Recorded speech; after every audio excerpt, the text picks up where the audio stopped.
හොඳයි හැම දිනාටම තෙරුවන් සරණයි.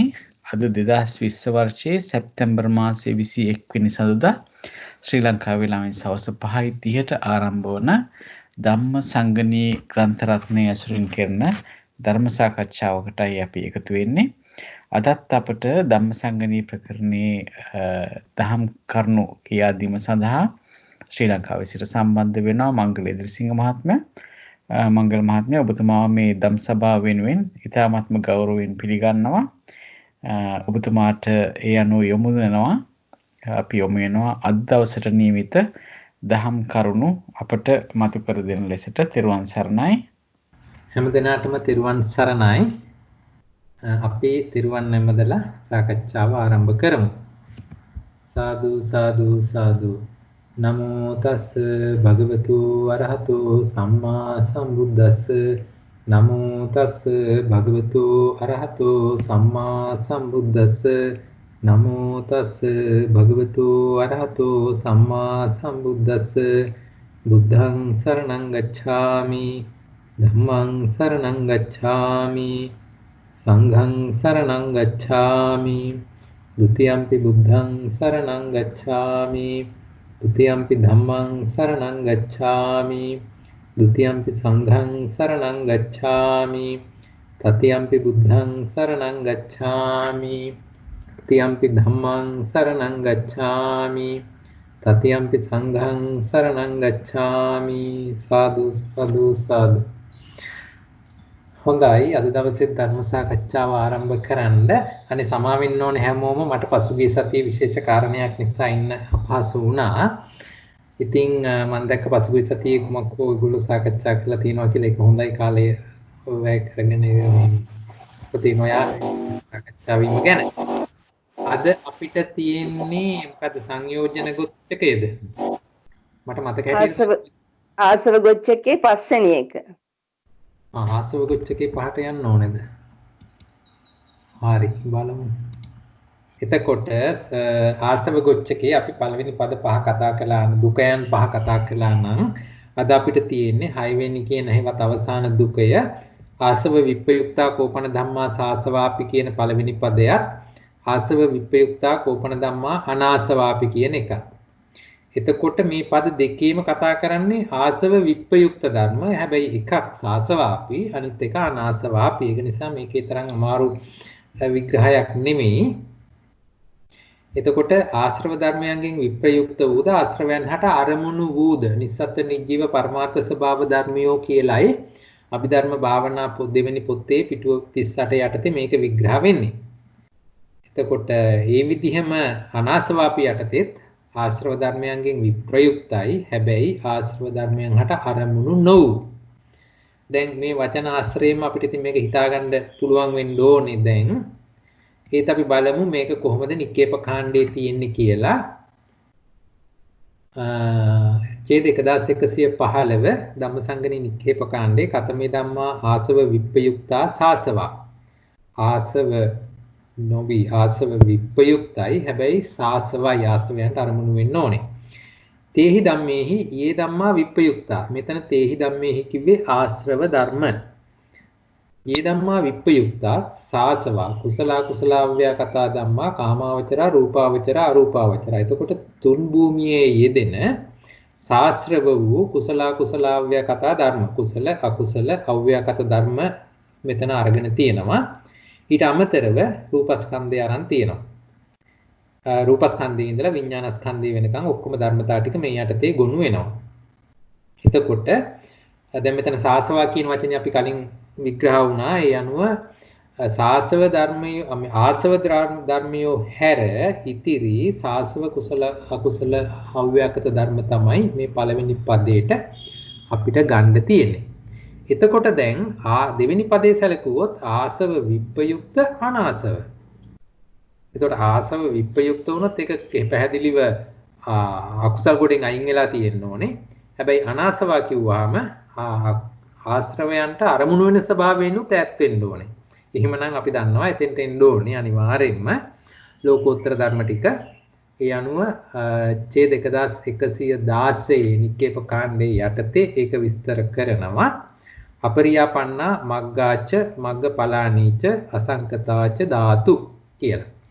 ඒ අනුව මාර්ග සිත් 4යි ඵල සිත් 4යි නිර්වාණ ධාතුවයි මේ විදිහට අනාසව ධර්ම ආශ්‍රවයන්ගෙන් විප්‍රයුක්ත වූ අනාසව ධර්ම හැටියට එනවා. මේක අපි අට කතා කාණ්ඩයේ බැලුවොත් මේක මීට වඩා ලස්සනට ධර්මතා වශයෙන්ම විස්තර කරලා දේවි. කතමේ ධම්මා ආස්ව විප්‍රයුක්තා සාසවා ද්විසු දෝමනස්ස සහගතේසු චිත්තුප්පාදේසු උප්පන්නෝ මෝහෝ විචිකිච්ඡා සහගතෝ මෝහෝ උජ්ජත් සහගතෝ මෝහෝ තීසි භූමිසු කුසලං තීසු භූමිසු විපාකෝ තීසු සපනිවෙන ආස විප්‍රයුක්තා සාසවා. හරි. ද්විසු දෝමනස්ස සහගතේසු චිත්තුප්පාදේසු උප්පන්නෝ මෝහෝ මොකක්ද ඒ කියන්නේ? දෝමනස්ස සහගත සිත් දෙකෙහි ඇති මෝහය. විචිකිච්ඡා සහගතෝ මෝහෝ විචිකිච්ඡා සහගත සිතෙහි ඇති මෝහය. උද්දච්ච සහගතෝ සිතෙහි ඇති මෝහය. තීසු භූමිසු කුසලං තුන් භූමියේ වූ කුසලය. තීසු භූමිසු විපාකෝ තුන් භූමියට අදාළ වූ විපාකය. ඒ කියන්නේ ලෝකෝත්තර නැතුව. තීසු භූමිසු කිරියාව්‍යකතං කිරියාව්‍යකත වූ සියලුම ධර්ම. එතකොට සබ්බංච රූපං රූප සියල්ලක් මෙතෙන්ට එනවා. මේ විදිහට මේක දක්වලා තියෙනවා අට කතා කාණ්ඩයේ. හැබැයි දැන් අපි අනිත් පදෙත් බලලමින් ආසව විප්‍රයුක්තා කෝපන ධම්මා සාස අනාසවාපි කියනකොට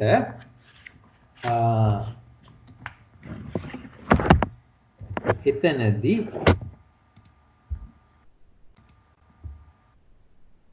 චත්තාරෝ මග්ගා අපරියාපන්න. ඒක පැහැදිලිව ඉස්සෙල්ලත් කිව්වා. අපරියාපන්න ලෝකෝත්තර වූ මාර්ග 4යි ඵල 4යි නිර්වාණයයි එතන අනාසව ධර්ම හැටියට ගන්නවා. හැබැයි මේ 1474 ඡේදයේ යටින්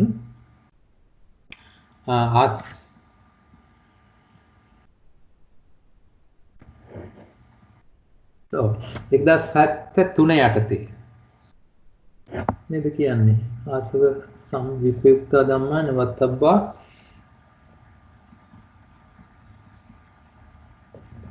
අනේ අනිත් එකට ආප්කල දාගෙන තියෙන්නේ.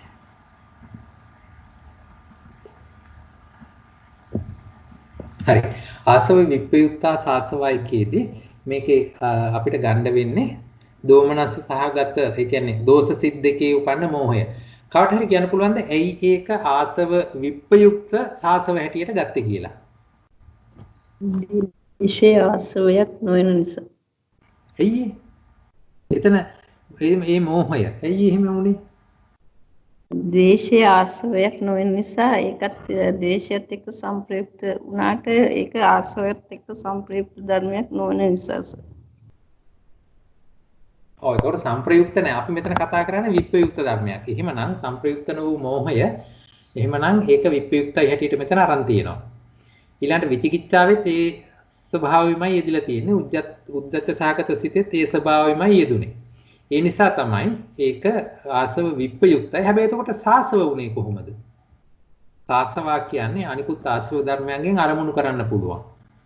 එහෙමනම් උදාහරණයක් මංගල මහත්මයා සමාවෙන්න අපි පොඩ්ඩක් කාගෙන් හරි අහලා බලමුද මොනවද මේ ආශ්‍රව ධර්ම කියන්නේ මොනවද කියන ඉස්සෙල් පොඩ්ඩක් මතක් කරගන්නත් එක්ක අහලා බලමු. දැන් පසුගිය සතියේත් සම්බන්ධ වුනේ නැති නිසා එහෙම අහලම අපි එතනට යමුනොත් මම හිතනවා තව ටිකක් මතක් වෙයි කියලා. මොකද ද්වේෂයත් එක්ක සම්බන්ධයක් නැති නිසා එතන මෝහය ගත්ත කිනකොට මට තේරුණා එතන ආශ්‍රව ධර්මයන් පිළිබඳව යම් කිසි විදිහක ගැටලුවක් තියනවදොත් කියලා. අපි මේ විදිහට අහලා බලමුද? වඩා හොඳයි. හොඳයි. එහෙමනම් අපිට කවුරු හරි කියන්න මොනවද මේ ආසව ධර්ම හැටියට සලකන්නේ කියලා පරමාර්ථ වශයෙන්? ආශ්‍රව ධර්ම හතරක් තියෙනවා. කාමාශ්‍රව, ditthාශ්‍රව, අවිජ්ජාශ්‍රව. කාමාශ්‍රව, භවආශ්‍රව, ditthාශ්‍රව, අවිජ්ජාශ්‍රව කියලා. ඒව තමයි ආශ්‍රව වශයෙන් ගන්නේ. එතකොට අපි පරමාර්ථ ධර්ම හැටියට ගන්නකොට ඒ හතරට අයිති වෙන්නේ මොනවද? පරමාර්ථ ධර්ම හැටියට. ලෝභය, ditthිය, මෝහය. අන්න හරි. ලෝභය, දිට්ඨිය, මෝහයනේ. එතකොට දැන් උත්තර දෙන්න පුළුවන්ද? ඇයි මේ දෝමනස්ස සිද්දකේ මෝහය කොහොමද ආසව විප්‍රයුක්ත වුනේ කියලා කියන්න පුළුවන්ද? ඇහුන්නේ අපි. කියන්න අපව. මෝහය සමග තව ආශ්‍රව ධර්මයක් සංප්‍රයුක්ත වෙලා නැහැ. ඒක නිසා මෝහය මේ දෝමනස්ස සහගත චිත්තුපාදේශ උපන්නෝ මෝහෝ ආසව විප්‍රයුක්ත ධර්මයක් විදිහට සලකන්න ඕනේ. හරි. හරි. බොහොම හොඳයි. එතකොට අපිට තේරෙනවා ඒක අපි ගන්නකොට ඒ විදිහට හිතලා ගන්න ඕන කියන එක තේරෙනවා. මම හිතන්නේ මංගල මහත්මයා ඒක පැහැදිලි නේද?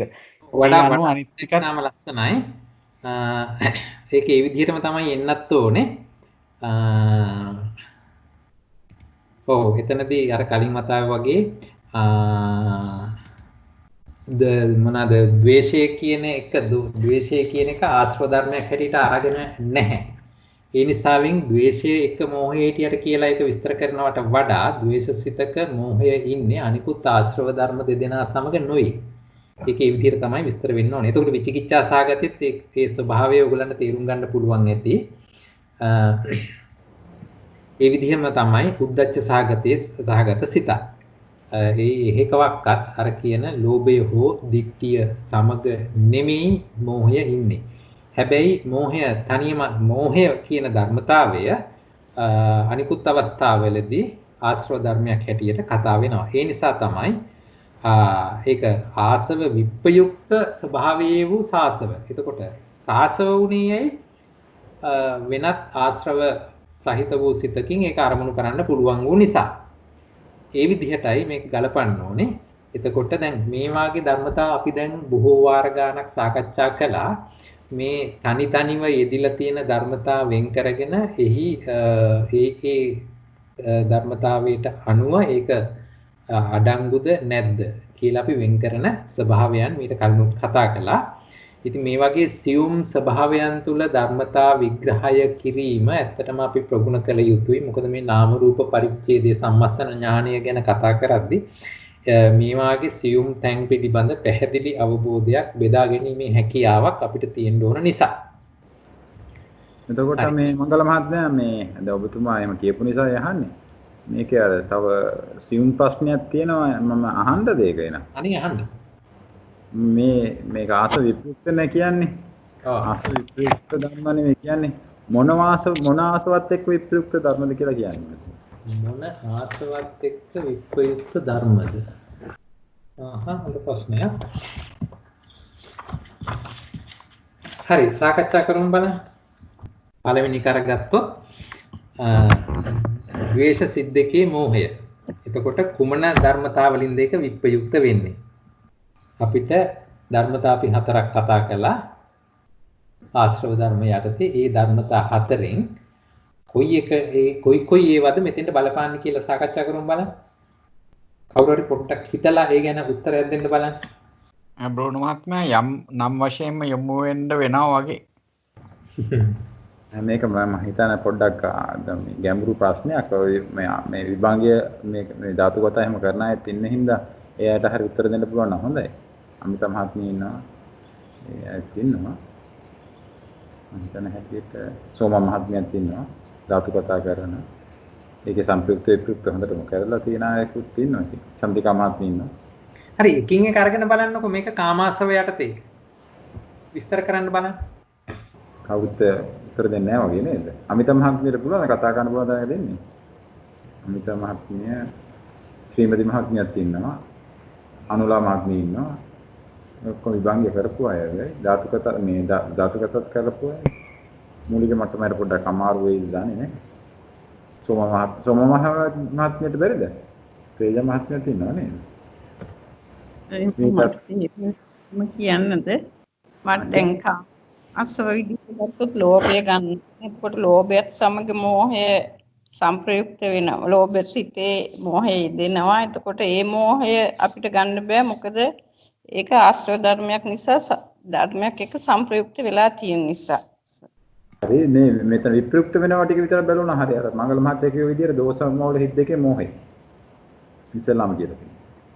සම්ප්‍රයුක්ත වෙනේම නම් කිව්වා විප්‍රයුක්ත එකනේ බලන්නේ දැන් නේද? ද්වේෂ මූල සිද්දිකේ මෝහය ද්වේෂය කියන්නේ ආශ්‍රව ධර්මයක් නොවන නිසා එතන මෝහය තනිවම ආශ්‍රව ධර්මයක් වශයෙන් පවතින නිසා ඒ මෝහය ආශ්‍රව විප්‍රයුක්ත ධර්මයක් වශයෙන් සැලකනවා. මොන එතන ආසව මෙහෙමයි. එතන පොඩි ප්‍රශ්නයක් තියෙනවා ඔය විදිහේ ඔය විදිහට විස්තර කරන එකේ ප්‍රශ්නයක් තියෙනවා. මොකද ඇයි දෝෂය කියන එක විතරක් අපි සැලකුවේ. මොකද මේ මෝහයත් එක්ක තවත් චෛතසික බොහෝ ගාණක් තියෙනවා.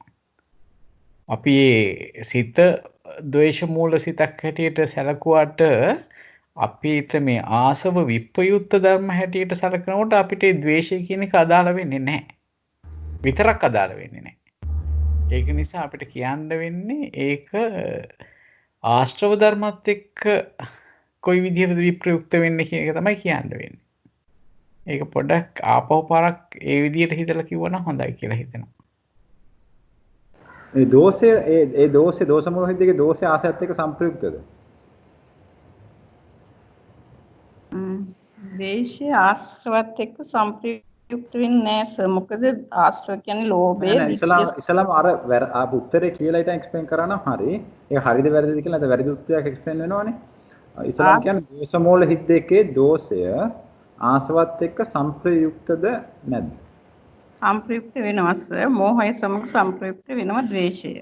හරි. දැන් හරි. කලින් කිව්වා සම්ප්‍රයුක්ත වෙන්නේ නැහැ කියලා. ඒකයි කිව්වේ. සම්ප්‍රයුක්ත වෙනවා නේද එතකොට ඒක. ඒ දෝෂය ආසවත් එක්ක සම්ප්‍රයුක්තයි. ඒතකොට ඒ දෝෂ මූල හිතේ මේ කතා කරන්නේ මෝහය ගැන. ඒ මෝහය ආසව විප්‍රයුක්තයි කියනවා. මොන ආසවත් එක්කද විප්‍රයුක්ත? දැන් මම එහෙම අහුව දෝෂය අර දෝෂය මොන ආශ්‍රයත් එක්කද සම්ප්‍රයුක්ත? දෝෂ මූල හිත් දෙකේ දෝෂය මොන ආශ්‍රයත් එක්කද සම්ප්‍රයුක්ත? අවිජ්ජාශ්‍රවයත් එක්ක. ඕම හොඳයි. එතකොට ඒ දෝෂ මූල හිතේ මෝහය මොන ආශ්‍රවත් එක්කද විප්‍රයුක්ත? කාමාශ්‍රව, භවශ්‍රව, ditthාශ්‍රව. උඩ හරි වගේ නේ ජාත මාත්‍යා. එතන පොඩි අඩුවක් තියෙනවා. එහෙමනම් ලෝභය සහ ditthිය සමග කියලා කියන්න ඕනේ නෑ එතන ඒ සිතේ මෝහය අවිජ්ජාශ්‍රවයත් එක්කත් විප්‍රයුක්තයි.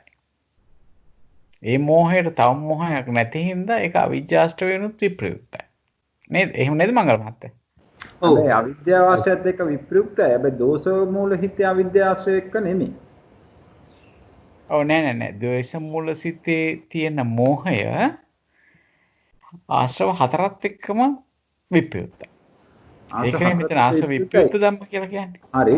දෝෂ මූල හිතේ අවිද්‍යාශ්‍රයත් එක්ක විප්‍රයුක්තයි කියලා ගන්න පුළුවන් කියන එකයි ප්‍රශ්නේ. දෝෂ මූල හිතද? දෝෂ මූල හිතේ අවිද්‍යාශ්‍රය තියෙනවානේ. එතකොට ඒ මොහෙමනේ එන්නේ. ඔව් දෝෂ මූල හිත කියන එක අවිද්‍යාශ්‍රවයත් එක්ක සම්ප්‍රයුක්තයි. නමුත් දෝෂ මූල සිතේ තියෙන මෝහය කිසිදු ආශ්‍රවයක් සමග සම්ප්‍රයුක්ත වෙන්නේ නැහැ විප්‍රයුක්තයි. විප්‍රයුක්තයි මොන ආසවත් එක්කද විප්‍රයුක්ත? ආසව හතරත් එක්ක තමයි ඒවට දෝෂ මූල හිතේ තියෙන අවිද්‍යාශ්‍රයත් එක්කත් ඒ මොහය විප්‍රයුක්තයි. ඔව්නේ. ඔව් කියලා ගන්න. ඔව් කියලා ගන්න වෙනවා. මොකද එතන මෝහ දෙකක් නොයදෙන නිසා. මම හිතන්නේ ගන්න බෑ. ඒක මම පොඩ්ඩක් උත්තරේ ගත්තේ. මට හිතන හැටියට ඒ මොහයත් එක්කම විප්‍රයුක්තයි කියලා ගන්නවද? ඉතින් මෙතෙක් අපි ගත්තේ ඒ ස්වභාවයෙන්නේ. ඒක තමයි මම හිතුවේ මේ ධාතු කතාවලත් එක්ක සංසන්දනය කරද්දී අපි අර එම උඩින් ගන්න එකකුත් තියෙනවා. මේක අසේ එම ස්විම් කතාවකුත් තියෙනවා. සාමාන්‍යයෙන් හේතුවක් තව තමත් එක්කම විප්‍රයුක්තයි කියලා ගන්නෙ නෑ නේද? තමත් එක්ක තමා සම්ප්‍රයුක්තයි කියලායි තමත් එක්ක තමා විප්‍රයුක්තයි කියලා ගන්නෙ නැති එකක් තියෙනවා නේද? නෑ ඒක පැහැදිලි කරගන්න මේ ප්‍රශ්නේ යොමු කරේ. නැත්නම් මේ යන්න පුළුවන් එන අදහස තමයි අර මෝහ මූල හිතේ තව එකක් නැති නිසා එයා විප්‍රයුක්තයි කියලා ගන්න. එයා එයත් එක්ක විප්‍රයුක්තයි කියන එක.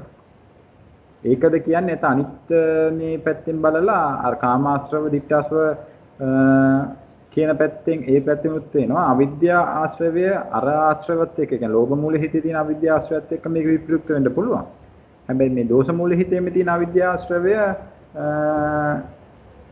ඒ හිතේ මා විද්‍යාශ්‍රයක මේ මොහයත් එක්ක විප්‍රයුක්තයි කියලා ගන්න පුළුවන්කම තියෙනවා කියන්නේ. ගුණ මහත්මයා ඒක අපි ධාතු කතාවල කරද්දී එහෙම මේ මෙතන තියෙන ද්වේෂසිතේ මෝහය සතර ආශ්‍රවයන්ගෙන්ම විප්‍රයුක්තයි කියලා ගත්තොත් අපිට ධාතු කතා එකේ ධර්මතා ගලපන්න බැහැ කියලා දුබතුමා කියන්නේ.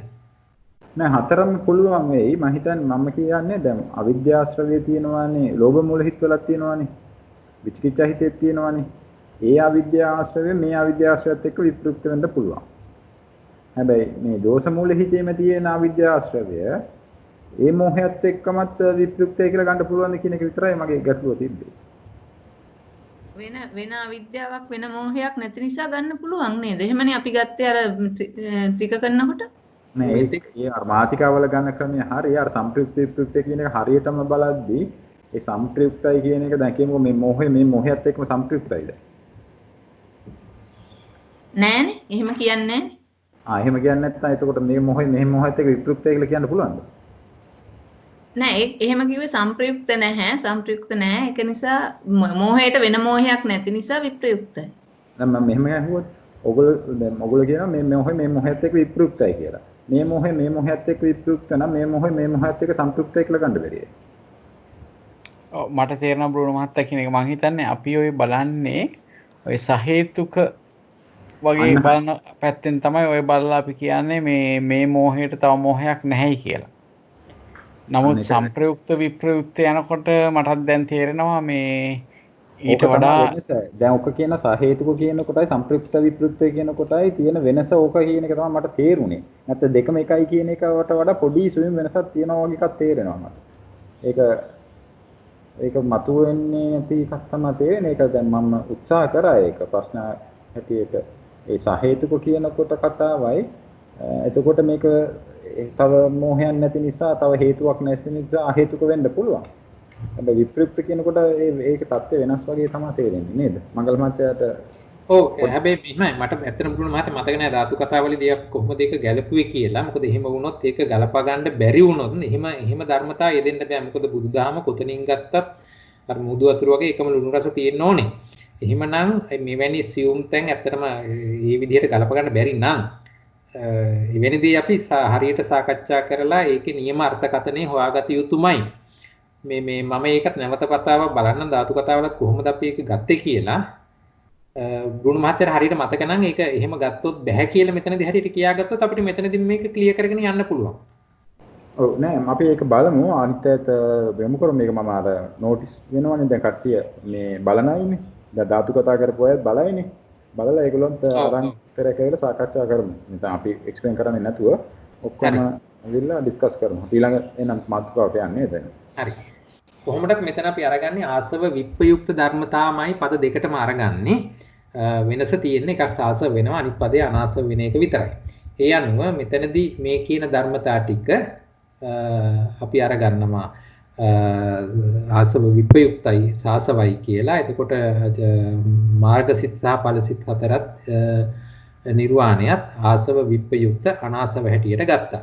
ඊට අමතරව මේ 1475 ඡේදයේ යටින්ම අවසාන වශයෙන් කියලා දෙනවා ආසව සංපයුක්තා ධම්මා නවත්තබ්බා ආසව විප්‍රයුක්තා සාසවාතීපි ආසව විප්‍රයුක්තා අනාසවාතීපි කියලා.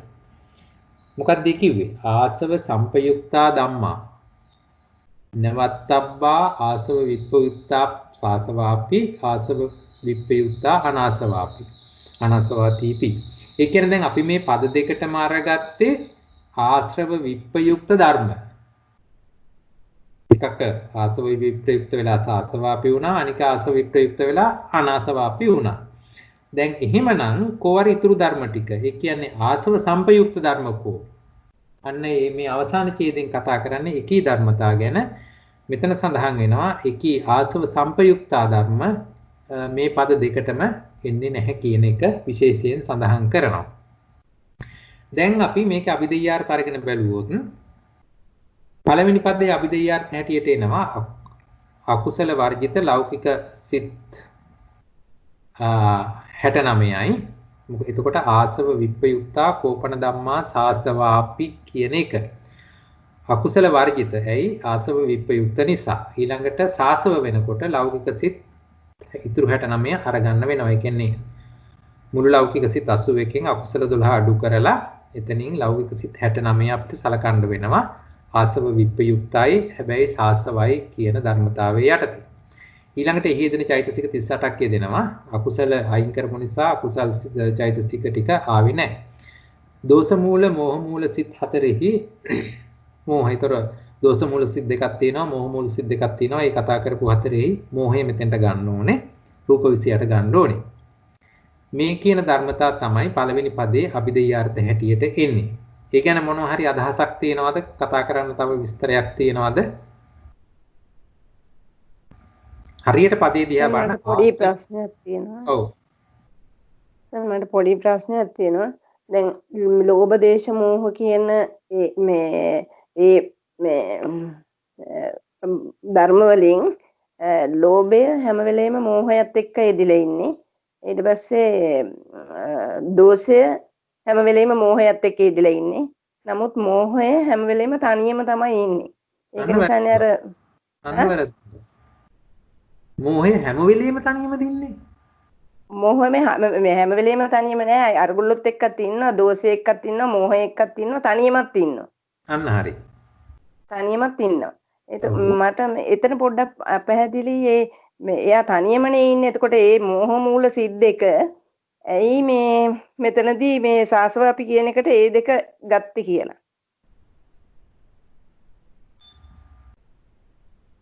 සාසවාපි කියන එකට ගත්ත. මෙතන සාසවාපි කියන කොටස විතරක් සලකන්න බෑ. පදයට තියෙන්නේ ආසවයුක්ත නිසා. විප්‍රයුක්ත වෙලා සාසවාපි කියන එක.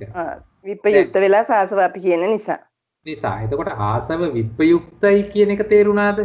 එතන තව අස්රව ධර්මයක් නැහැ ඒකත් එක්ක නැහැ කියන්නේ.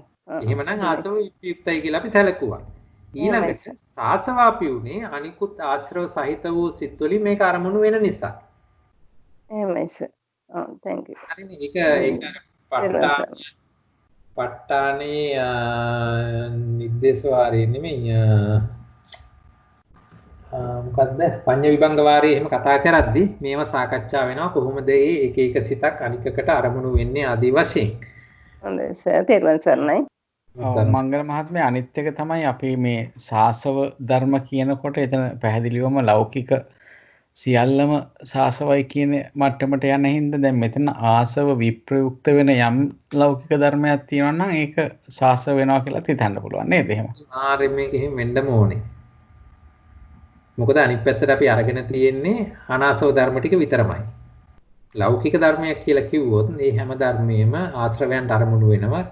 ආශ්‍රව මගින් කිසිසේත්ම ලෝකෝත්තර ධර්ම අරමුණු කරන්න බැහැ කියන ධර්මතාවයේ තමයි ඉන්නේ. දැන් මේ විදිහට ගත්තාම මේකේ පළවෙනි පදයේ මේ එන සිත් 69යි චෛතසික 38යි රූප 28යි කියන ධර්මතා ටික ස්කන්ධ ආයතන ධාතු වලට බෙදාගත්තාම ස්කන්ධ 4යි මෙතන ස්කන්ධ 4 කියන එක හරියද? වැරදිනේ 5ක් වෙනවානේ. ස්කන්ධ 5යි. 5ක් තියෙන රූප තියෙනවා. ඔව්. හරි ඉතුරුවත් හරි ගස්සන්න බලන්න. ආයතන 12 හරිද? ආයතන 12 හරිනේ. හරි. හරි. ධාතු 18 හරිද? ඔව්. සත්‍ය වශයෙන් හරි. ක්වෙස්චන් මාක් එක හරිද? වශයෙන් එකයි. සත්‍ය එකයි. සමුදය සත්‍ය නැහැ. සමුදය සත්‍ය නැහැ. දුක්ඛ සත්‍ය තියෙනවා. මෙතන ලෞකික නිසා මාර්ග නැහැ නිර්වාණය නැහැ. එහෙමනම් සත්‍ය වශයෙන් එකයි අරගන්න පුළුවන්. හරි. ඊළඟට අනිත් පදයට ගියාම දෙවෙනි පදේ ආස විප්‍රයුක්ත කෝපන ධම්ම අනාසවාපි මෙතන තියෙන ලෝකෝත්තර ධර්මතාව විතරයි. එහෙනම් එතන රූප ධර්ම නැහැ. ස්කන්ධ 4යි. ආයතන 2යි. මන ආයතන ධම්ම ආයතන ධාතු 2යි. මන ආයතන ධම්ම ආයතන සත්‍ය වශයෙන් මනෝ විඥාන ධාතු ධම්ම ධාතුනේ. sorry මනෝ විඥාන ධාතු ධම්ම ධාතු තියෙනවා. ඊළඟට සත්‍ය වශයෙන් මෙතන 2යි. අතන දුක්ඛ සමුදය ගත්තෙම නැහැ. මෙතන එහෙමනම් අපිට එනවා නිරෝධ මාර්ග කියන සත්‍ය ආර්ය සත්‍ය දෙක. ඒ විදිහට තමයි මේකේ ස්කන්ධ ආදී ભેදය ගලපලා තියෙන්නේ. එතකොට එතනදී මේ මංගල මහත්මිය අපිට එතකොට අර සත්‍ය විනිර්මුක්ත කොටසත් කියන්න වෙනවා නේද? අනිවාර්යයෙන්. ඒක කියන්න වෙනවා. මම ඒක මෙතෙන්ට දාගත්තේ නැහැ. ඒක කියන්න වෙනවා. එතකොට මේක සප්පදේශුණේයි කියලා දැන් හිතා ගන්න පුළුවන්ද? කාටෙන් කාගෙන් අහමු සප්පදේශ වෙන ධර්මතාවය මොනවද කියලා. අහමු නේද මංගල මහත්තයා? ඔව් වඩා හොඳයි. කාටට කියන්න පුළුවන්ද සප්පදේශ වෙන ධර්මය මොනවද කියලා නේ? දෝෂ මූල මෝහ මූල සිත් 4 මෝහය හැර අකුසල් සිත් 12යි ඊතුරු චෛතසික 25යි. 26ක් චෛතසික. 26ක්ද වෙන්නේ? 27යි. හරිනේ. දැන් මම මෙහෙම ඇහුවොත් එතන අකුසල චෛතසික අරගනිද්දී අන්‍ය සමානියොත් ගත්තද කියලා? අන්න සමාන 13 අනිවාර්යෙන් ඉන්න බෑ නේද? ඒ ටිකත් එක්ක තමයි නේ තත් සංප්‍රයුක්ත කියලා ගත්තොත් ඒ ටිකත් එන්නේ නැත්නම් 27 එන්නේ නැහැ නේ. ඔව්. හරි බොහොම හොඳයි. එහෙමනම් ඒක සප්පදේශ වෙලා එනවා. 27 මේ මම දාලා තිනවා හරිද? හරි නේද? හරිනේ. හරි. ඔක තමයි කියන්නේ. හරි. හොඳයි. එතකොට ඒකත් ඕනනම් ඔයාලට බෙදලා තියෙන ස්කන්ධ ආයතන ධාතු සත්‍ය කියලා ඕනනම් බෙදලා බලන්න පුළුවන්. මොන හරි එකේ මොන හරි තව සාකච්ඡා කරන්න දෙයක් අපිට ගන්න පුළුවන්ද? හරි. එහෙමනම් එම ගොච්ඡකය අපි සාකච්ඡා කරලා අවසానයි ආශ්‍රව ගොච්ඡකය. දැන් අපි එහෙනම් ඊළඟ ගොච්ඡකයට යමු. හරි. එහෙමනම් අද අපි කතා කරමු දුක මාතිකාවල 4 වෙනි පරිච්ඡේදය සංයෝජන ගොච්ඡකය කියලා. දැන් මේකේ දුක මාතිකා තියෙන තැන මොටම මතක ඇති. එතකොට සංයෝජන ගොච්ඡකය කියන්නේ දුක මාතිකා පරිච්ඡේද 13න් 4 වෙනි පරිච්ඡේදය. සංයෝජන ගොච්ඡකයේ තුල පද 6ක් දුක 6ක් තියෙනවා. මේකට අපි කියන්නේ දුකයෝ 6ක් තියෙනවා. ඒ අනුව පද 12ක් තියෙනවා. මේකත් අපි ගලපගෙන යනකොට සංයෝජන ගොච්ඡකයේ මේ පද ටික අරගෙන බැලුවොත් පළවෙනි දුකේ යට තියෙනවා සංයෝජනා ධම්මා නොසංයෝජනා ධම්මා. සංයෝජනීය ධම්මා අසංයෝජනීය ධම්මා. සංයෝජන සම්පයුක්තා ධම්මා සංයෝජන විප්‍රයුක්තා ධම්මා. දැන් මේ විදිහට තමයි ඇත්තටම බොහෝමයක් ගොච්ඡකවල පද බෙදීම සිදු වෙලා තියෙන්නේ. එකක් දෙකක විශේෂ කාරණා නිසා ඒක වෙනස් වුණාට මේ යන පැටර්න් එක මතක තියාගත්තා නම් මේ එක එක කටපාඩම් කරන්න අවශ්‍ය නැහැ. ධර්මතාවයේ දිහා බලාගෙන පද ගලප ගන්න අපිට හැකියාව ලැබෙනවා. ඊළඟට අපි බැලුවොත් දැන් සංයෝජන කියන්නේ මොනවද කියලා අපි පොදුවේ කතා කළොත්. සංයෝජන කියන්නේ සසර දුකින් මිදෙන්නට නොදී සත්වයන් සංසාරයේහි බැඳ තබන රැහැන් වැනි ධර්මයෝය කියන එක අභිධර්ම මාර්ගයේ පොත විස්තර කරලා දෙනවා. මම එක එක තැනින් අරගත්තේ එක එක විදිහට කොහොමද මේක අර්ථ දක්වලා තියෙන්නේ කියලා බලන්න ඕන නිසා. චන්ද්‍රිකාව ඉඳගෙන කියනවා භවයන්ත්‍රෙහි බැඳලන්නෝය. මේ බැඳීම නිසා සත්වයෝ සසර සැරිසරමින් ඇවිදිති කියලා. පළවෙනි විදිහට විස්තර කරපු දේම වෙනස් වචන වලින් නැවතත් ඉදිරිපත් වෙලා තියෙනවා. තුන්වෙනුව ප්‍රදීපිකාව ඉඳගෙන කියනවා සත්වයන් භව යන්ත්‍රයේහි ඒවත් සංසාරයේහි සංයෝජනීය වස්තුන් හා බැඳීමට උපකාර වන අකුසල ධර්මියෝ සංයෝජනයෝය කියලා.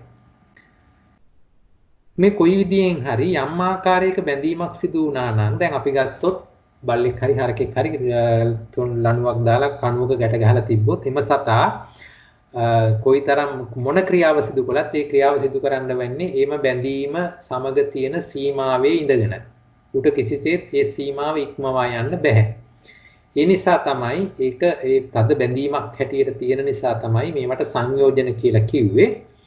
එතකොට මේ සංයෝජන ධර්ම යෙදී තියෙන තැනකදී එම සත්වයන්ට සංසාරයේ කියන සසර කාන්තාරයෙන් ඈතර වී ගන්න බැරුව ඒ සංසාරයේ තුලම සැරිසරමින් ඉන්න සිද්ධ වෙනවා. එහෙමනම් එවැනි ස්වභාවයක වූ බැඳ දැමීමක් ඇති කරන්නා වූ යම්කිසි අකුසල ධර්මයක් තියෙනවාද එම ධර්මයෝ සංයෝජන කියලා හඳුන්වලා දීලා තියෙනවා.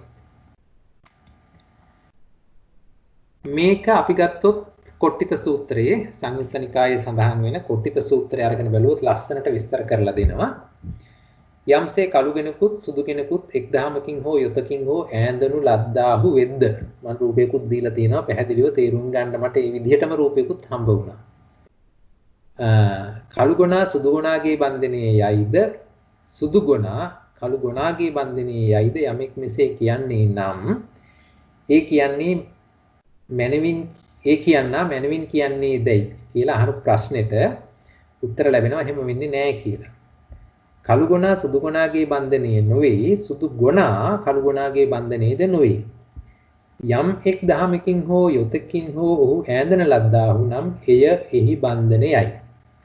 මෙතන සත්ව ස්වරූපෙන් කළු ගොනා කියන ගත්තොත් කළු ගොනා සුදු ගොනාගේ බන්ධනයේ නෙමෙයි සුදු ගොනා කළු ගොනාගේ බන්ධනයේ නෙමෙයි මේ බන්ධනය වෙනම තේරුම් ගත යුතුයි. ඒක මේ මුන් දෙන්න ඈඳලා තියෙන ඒ බැම්ම යොත ලනුව කියන ස්වභාවය තමයි යන්නේ.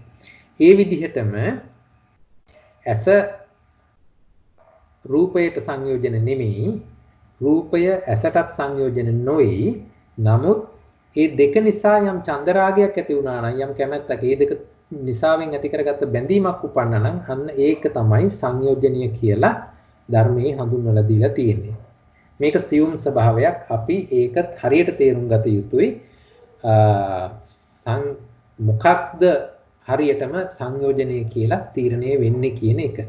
අපිට ප්‍රශ්නේ තියෙන්නේ අපි දැන් මේක දැක්කොත් කෙනෙක් කියන්නේ සුදු ගොනා කළු ගොනාගේ බැඳලා ඉන්නවා කියන එක මිසක් අර බැඳීම වෙනම ඉලිප්පිලා දැක්වෙන්නේ නැහැ.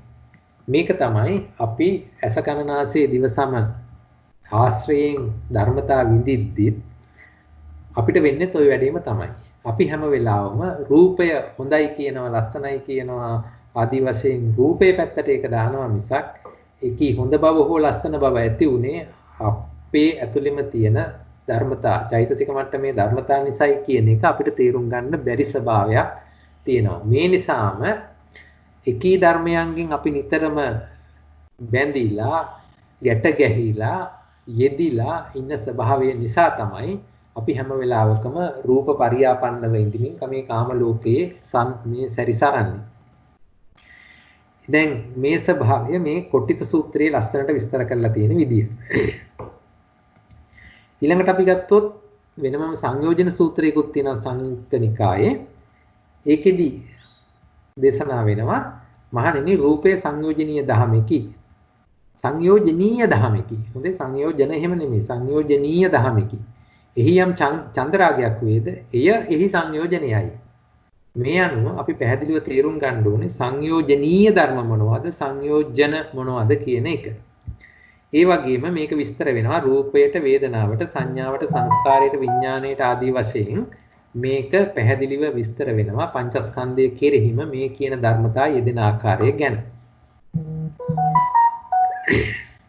ඒ අනුව අපි තේරුම් ගත යුත්තේ සංයෝජනීය මොනවද ධර්ම සංයෝජන මොකද්ද කියන එක. සංයෝජනේ හැම වෙලාවෙම චන්ද්‍රාගයට තමයි ඉලක්ක වෙලා තියෙන්නේ.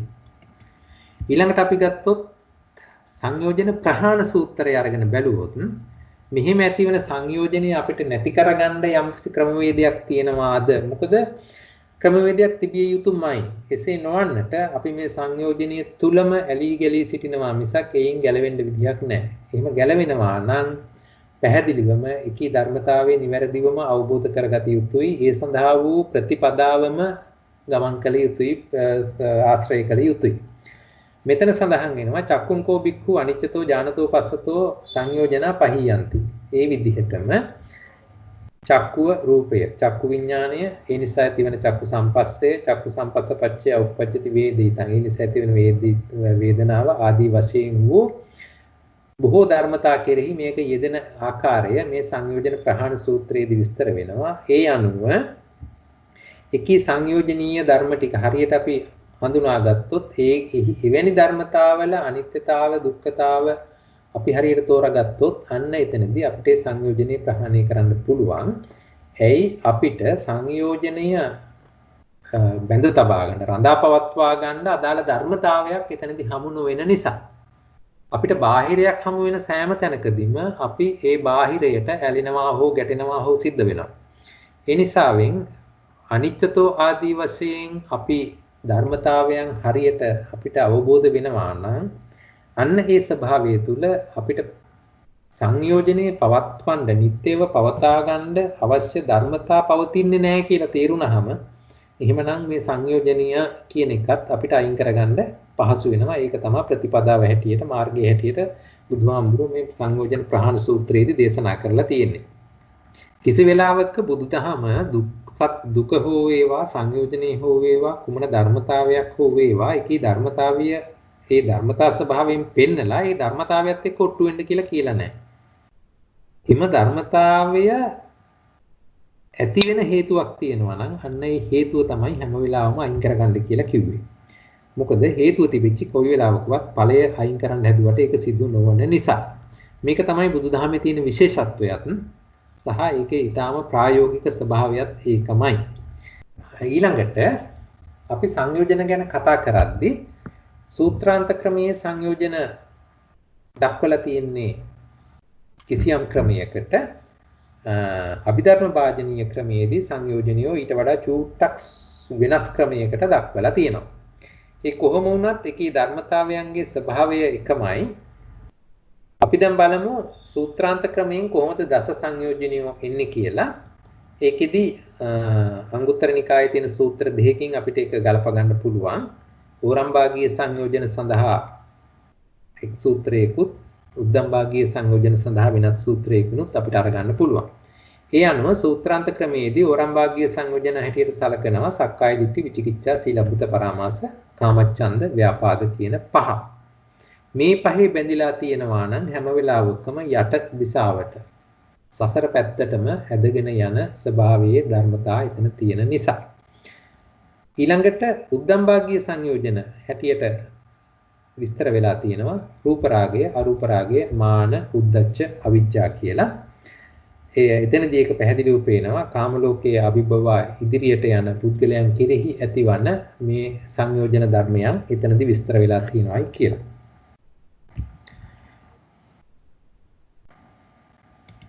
ඊළඟට අපි අභිධර්ම ක්‍රමයේ සංයෝජන ටික අරගෙන බැලුවොත් අභිධර්ම ක්‍රමයේ තුල සංයෝජන ඉදිරිපත් කරලා තියෙනවා ඒ තැන විස්තර කරන ධර්මතාවයන්ට අනුව සුළු සුළු වෙනස්කම් සහිතව.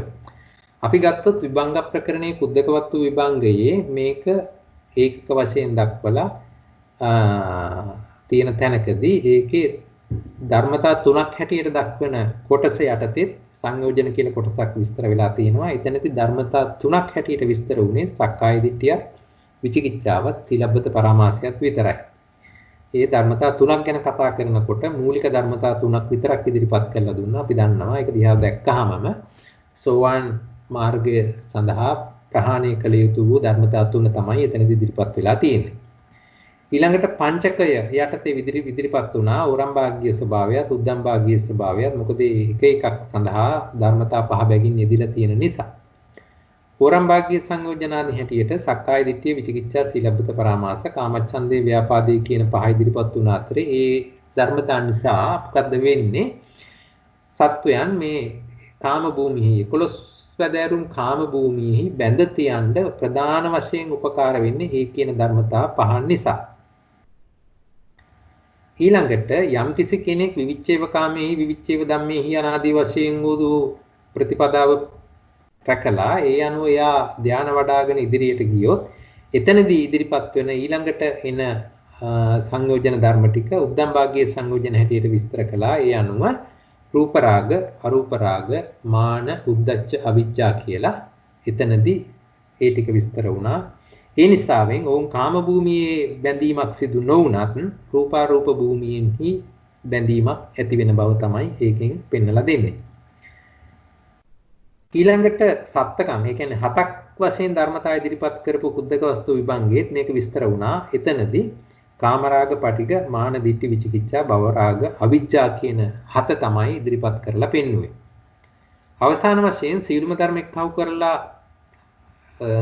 ධර්මතා 10ක් හැටියට ගොනු කරපු ගොනුව තුල අපිට හම්බ වෙනවා මේ කියන ඔක්කොම ටික කාමරාග, පටිඝ, මාන, දිට්ඨි, විචිකිච්ඡා, සීලබ්බත පරාමාස, භවරාග, ඉස්සා, මච්චරිය, අවිජ්ජා ආදී වශයෙන් මේ විදිහට එක එක තැන එක එක ධර්මතා විස්තර කළේ මේ විස්තර කරගෙන ගිය ණය ක්‍රමයේ යටතේ මිසක් අපිට කියන්න බෑ ටික හැටියට තුනක් දීලා තිබුණු පමණින් ඉතුරුවා සංයෝජන නොවේ කියලා. මේ තැනට ගැලපෙන ආයුරින් ඒක විස්තර කළා මිසක් අවසාන වශයෙන් අපි සීලුම ධර්මතා එක්ක අහුවෝ අංග 10ක් විස්තර කරන තැන තියෙන ධර්මතා ටික තමයි මෙහිදී සලකගෙන යන්නේ ඉස්සරහට. දැන් ඊළඟට අපි බලමු මේ සූත්‍රාන්ත ක්‍රමයේ අභිධර්ම ක්‍රමයේ මේ කියන ධර්මතා කොහොමද ගැලපෙන්නේ කියලා. මම ඒක දෙපැත්තට සටහන් කරලා ගලපලා තියෙනවා. සූත්‍රාන්ත ක්‍රමයේදී රූප රාග අරූප රාග කියලා දෙකක් දක්වපු එක අභිධර්ම ක්‍රමයේදී භව රාග සංයෝජනය කියලා තනිවම අරගෙන තියෙන බවක් පේනවා. ඊට අමතරව සූත්‍රාන්ත ක්‍රමයේදී උද්දච්චය කියලා පෙන්නපු එක අභිධර්මයේදී ඉදිරිපත් නොකර ඒ වෙනුවට ඊර්ෂ්‍යාව සහ මච්චරය කියන ධර්මතා දෙක ඉදිරිපත් කරලා තියෙන වගේ පේනවා. අනිකුත් ධර්මතා සමානව යෙදිලා තියෙනවා. මේ තමයි සූත්‍රාන්ත ක්‍රමය හා අභිධර්ම ක්‍රමයේ යෙදිලා තියෙන ධර්මතා ටික ගැලපුවොත් අපිට පෙන්වන්න පුළුවන් විදිහ. ඕකේ හැටියට කොහොමද අභිධර්ම මේ හැටියට ඕරම් භාග්‍ය උද්දම් භාග්‍ය කරගන්නේ? අභිධර්ම ක්‍රමයේ ඕරම් භාගී උද්දම් භාගී. ඒකෙදි මූලික ධර්මතා ටික මොකද ධර්මතාවය වෙනස් වෙන්න බෑ. එතනදී දැන් මෙතනදී ඉස්සාමච්චරිය කියන ටික අනිවාර්යයෙන්ම උඩහට යන එකක් නෙමෙයි මේක පහළට යන එකක්. හරි. ඒ ටික අරගන්න ඕනේ. එතකොට ප්‍රශ්නේ ඉන්නේ අයි උද්දච්චය ගත්තේ නැත්තේ කියලා. හරිද? මෙතන එහෙමනම් උද්දච්චය අනිවාර්යයෙන්ම තියෙන්න ඕනේ. මොකද උද්දච්චය කියන එක සියලු අකුසල සිත් තුළ යෙදෙන ධර්මතාවයක් නිසා. ඒකට නියමම උත්තරයක් මට හමුුනේ නැහැ කොතනකදීවත්. ඇයි මේක උද්දච්චය ගත්තේ නැත්තේ කියලා. නමුත් මෙතන අවිජ්ජාව ප්‍රධාන කොට තියෙන නිසා අවිජ්ජාව දින නිසා ඒක අදාළ වෙන්නේ නැති වෙන පුළුවන්. හැබැයි ඒක ඕම් බලද්දී මේ ඕරම් භාග්‍ය සංයෝජන ගාන වැඩි වෙනවා නේද? ඔව් ඒක එහෙම වැඩි වෙන්නේ අපි අභිධර්මයේ අරගෙන සූත්‍රාන්තයට ගලපන්න ගියොත්. ඉතින් බුදුහාමුදුරුවෝ පැහැදිලිවම සූත්‍රාන්තයේ එක ක්‍රමයක් විස්තර කරලා තියෙන්නේ එතන ධර්මතාවය ඒ විදිහට ඒ කවුරු හරි ඒ සූත්‍රය විග්‍රහ කරගෙන ගිය පුද්ගලයාගේ ඉන්ද්‍රිය ධර්මතා දිහා බලලා වෙන්නේ නැති. මේක ධම්මසංගණී වලත් සංයෝජන ගැන කතා දැන් දසනෙන පහතබ්බා තන කියනවනේ. හැබැයි එතන කියන්නේ සුත්තන්ත ක්‍රමයට තමයි කියන්නේ නේද? ඔව්. මෙතන දැන් කොහොමද සූත්‍රාන්ත ක්‍රමයෙන් අපිට එන ධර්මතා 7යි අභිධර්ම ක්‍රමයට ගත්තොත් තමයි ධර්මතා 8ක් අපිට එදෙන්නේ. ඒ අනුව එතන පැහැදිලි ප්‍රශ්නයක් අපිට ඉදිරිපත් කරන්න පුළුවන් සූත්‍රාන්ත ක්‍රමයෙන් ධර්ම 7ක් වෙලා අභිධර්ම ක්‍රමයෙන් ධර්ම 8ක් ගත්තාම මේක කොහොමද ගලපන්නේ කියන එක. ඒ කියන්නේ 7යි 8යි කිව්වේ? ඇයි දැන් සූත්‍රාන්ත ක්‍රමයේ ධර්ම 10 පරමාර්ථ ධර්ම වශයෙන් ගත්තොත් ධර්මතා 7යි තියෙන්නේ නේ. සක්කාය දිට්ඨි, විචිකිච්ඡා, කාමච්ඡන්ද, ව්‍යාපාද, ලෝභ, මාන, උද්ධච්ච, අවිජ්ජා. කටක් එනවද? රූප රාග අරූප රාග යනවා නේද කාමච්ඡන්දේට? ඒක කාමච්ඡන්දේට යනවා. yes. ඒ අනුව ධර්මතා 7යි. නමුත් මෙතන අභිධර්ම ක්‍රමයෙන් සමා වෙන්න අභිධර්ම ක්‍රමයෙන් තමයි මච්චරිය ගන්න වෙන්නේ. ඔව් පැහැදිලිවම. එතන ඉස්සාමච්චරිය අරගන්නවා. එතකොට උද්දච්චය කියන එක අභිධර්ම ක්‍රමයේදී අමතක වුණේයි කියන එක අමතක කළේයි කියන එකට මට නම් උත්තරයක් නැහැ. දීලා තියෙන දේ තමයි මේ. ඒක නේද? ඒක මම කියන්නේ ඒකට ගැලපෙන්න විදිහ මෙහා පැත්තේ හඳලා තියෙන පුළුවන් නේ. අවිද්‍යාව තියෙන නිසා උද්දච්චය කියන එක අවශ්‍ය වේද කියන එක දන්නේ නැහැ. අභිධර්මයි. හැබැයි දැන් ධම්මසංගණීපකරණය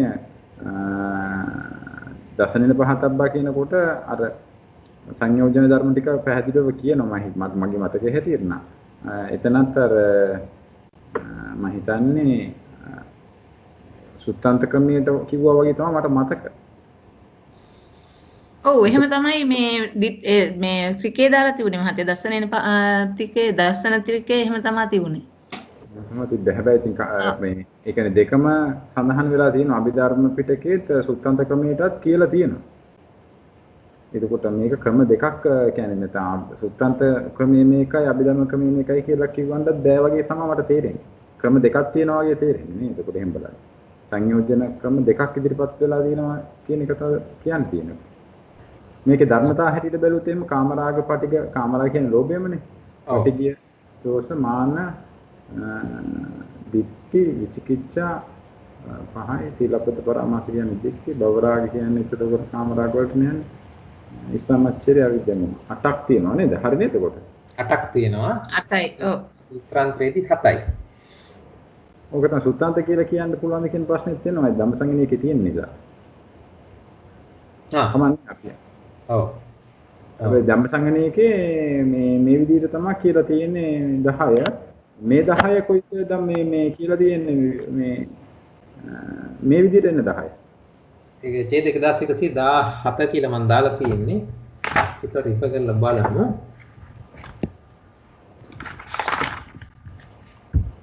ඔව් කතමේ ධම්මා සංයෝජන දස සංයෝජනානි කාමරාග සංයෝජන පටික සංයෝජන මාන සංයෝජන දිට්ඨි විචිකිච්ඡා සීලබ්බත පරාමාස භවරාග ඉස්සා මච්චරිය අවිජ්ජා ඡේද 1117 අපි ධම්මසංගණික පොඩ්ඩක් බලමු. ධම්මසංගණික මේ දස්සනේන පහතබ්බ එක ගැන බලමුද පොඩ්ඩක් අපි. ඔව් ඒක හොඳයි. දස්සනේන පහතබ්බ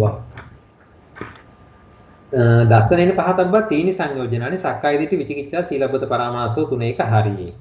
ඊට පස්සේ ආයේ 1000 ගණන් වල කියන් එනව නේද? කාමරාග. ඊට පස්සේ අපි බලමු විචිකිච්ඡා සීලබ්බත පරාමාස ඉමානි තීනි සංයෝජනානි තදිකට්ටති කිලිස සමය හරි ඒක හරියි.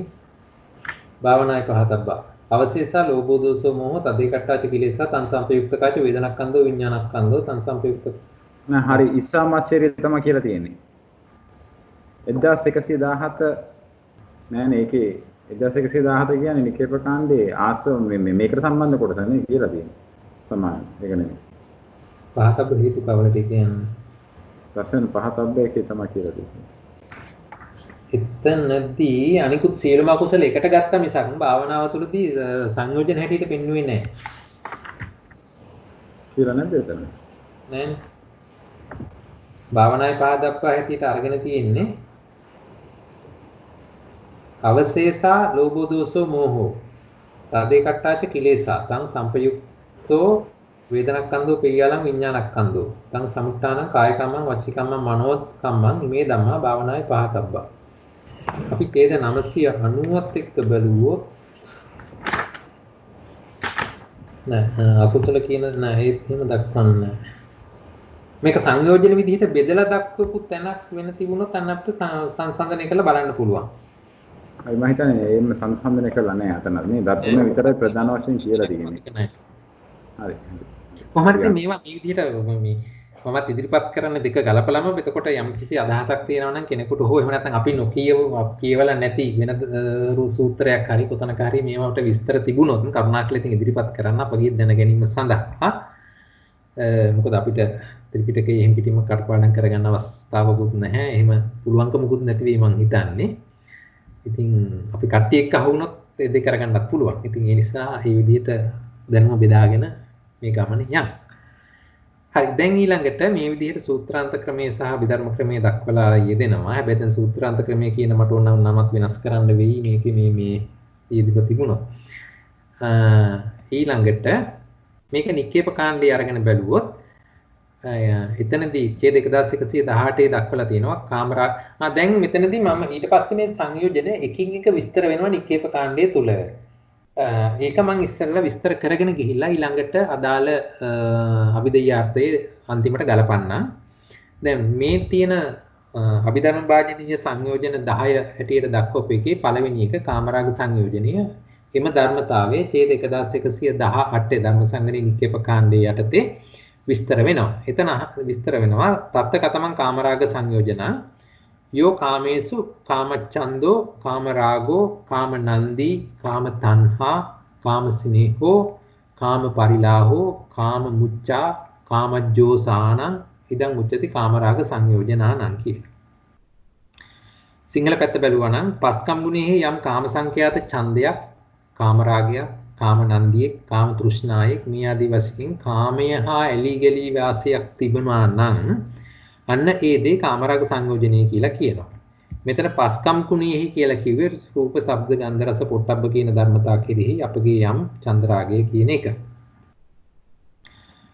දැන් මෙතනදී වචන රාශියක් භාවිතා කරලා මේ කාමයේ මොන ආකාරයකින් හෝ ඇලීමක් ගැලීමක් එක්වීමක් සමුවීමක් අපිට තිබුණා නම් අන්න ඒක කාමරාග සංයෝජනයේ හැටියටයි හඳුන්වලා දීලා තියෙන්නේ. ඊළඟට පටික සංයෝජනයේ කියන එක ගත්තොත් එතකොට දැන් මේ කාමරාග සංයෝජන කියන එකට මේ විදිහට අර්ථ දක්වලා තියෙද්දිම අපිට මේක අනිත් පැත්තත් හිතන්න පුළුවන් යම් කිසි කෙනෙක් මේ පස්කම් ගුණෙහි යථා ස්වභාවය තේරුම් අරගෙන එකී ධර්මයන්ගේ නිරෝධය දැක්කනම් අන්න එහෙම දැකපු පුද්ගලයෙකුට මේ කාමරාග සංයෝජනේ පවතින තැනක් නැහැ. බාහිර දෙයක් නැහැ. හරි? ඒ නිසාවෙන් එවැනි ස්වභාවයක් තුලදී මේක නැහැ කියන එකත් මේකෙන්ම උලුප්පල අරගන්න උත්සාහ කරන්න. හරි? ඊළඟට පටිඝ සංයෝජනය ගත්තා නම් අනත්තං මේ අචරීති අඝාතෝ ආඝාතෝ ජායති අනත්තං මේ චරතීති ආඝාතෝ ජායති අනත්තං මේ චරිස්සතිති ආඝාතෝ ජායති. මේකෙදි මට දැන් මම කියන පුද්ගල භාවය මුල් කරගෙන මට අනර්ථයක් කළයි තරහක් ඇති වෙනවා ආඝාතයක් උපදිනවා ගැටීමක් ඇති වෙනවා. ඊළඟට ඒ කියන්නේ අතීතයේදී කළා දැනුත් කරයි අනාගතයේදීත් මට කරાવી කියන ස්වභාවයන් මත මේක ආකාර 10කට විස්තර කළා. ඒ 10 තමයි මෙතන හැම වෙලාවකම මම කියන ස්වභාවය ඉස්සරහට එනවා. මම මගේ. හරි? එතකොට මේ කියන මට යම් කිසි කෙනෙක් අනර්ථයක් කළේ නම් කියලා මට තරහක් එන්න පුළුවන්, ගැටීමක් එන්න පුළුවන්. මට යම් කිසි කෙනෙක් අනර්ථය කරයි කියලා එන්න පුළුවන්, අනාගතයේදී කරાવી කියලා එන්න පුළුවන්. ඒ අනුව ඒකී ස්වභාව තුන මත මේක තුන් ආකාරයකට ඉදිරිපත් කරන්න පුළුවන්. ඒ මටනේ ඒ වගේම තමයි මගේ පියමනාපහට. ඒ කියන්නේ මගේ මිත්‍රයෙකුට මම කැමති කෙනෙකුට යම් කිසි කෙනෙක් අනර්ථයක් අතීතයේදී කළාය දැන් කරයි අනාගතයේදී කරાવી කියන කාරණා තුන යටතේත් මේක තුන් ආකාරයකට ඉදිරිපත් කරන්න පුළුවන්. දැන් මිතුරාට අනර්ථ කළා වගේම තමයි හතුරාට අර්ථයක් ඉටු කළොත් හොඳ දෙයක් කළොත් ඒත් මට තරහ එනවනේ. ඒ නිසාවෙන් එහෙමත් මේක කඩන්න පුළුවන් මගේ අප්‍රියාට. ඒ කියන්නේ මගේ සතුරාට හොඳ දෙයක් කළේය හොඳ දෙයක් කරයි හොඳ දෙයක් කරાવી කියන ධර්මතාවය මතත් මේක තුන් ආකාරයකට ගලපන්න පුළුවන්. එතකොට දැන් 3යි 6යි 9 ආකාරයක් ආවා. ඔතනින් නැවතින්නේ නැහැ. අපිට තරහ එන තවත් ස්වභාව තියෙනවා. හදිස්සියේ අපි ඇවිදගෙන යනකොට කකුල ගලක හැපුණත් අපිට තරහ යනවා. අපි ගමනක් යන එළියට බහිනකොට වැස්ස වැටුණත් ඒත් අපිට තරහ යනවා. ගොඩක් අවුව රස්නේ නම් ඒත් අපිට තරහ යනවා. මේ আদি වශයෙන් ඒකට බුදුහාමුදුරුවෝ පාවිච්චි කරපු වචනේ තමයි අස්ථානේ කියලා. අපි විශේෂ කාරණයක් නැතුව ඔය ඒ තැන අපි තරහ ඇති කරගන්නවා. අපේ ස්වභාවයට යමක් ගැලපුණේ නැහැ කියලා වැටහිච්ච හැම තැනකදීම අපි මේ ගැටීම ඇති කරගන්නවා. මේ අනුව මේක දස ආකාර වෙන වග ආගත වස්තු සූත්‍රයේ සඳහන් වුණා. ඒක තියෙන්නේ අංගුත්තර නිකායේ දසක නිපාතයේ ဒုတိ ය පඤ්ඤාසකයේ ආකංක වග්ගයේ ආගත වස්තු සූත්‍රයේ. එහෙම නැත්නම් මේකම සඳහන් වෙනවා ධම්මසංගණී ඡේද 1119 මේ විදිහටම මේක සඳහන් වෙනවා.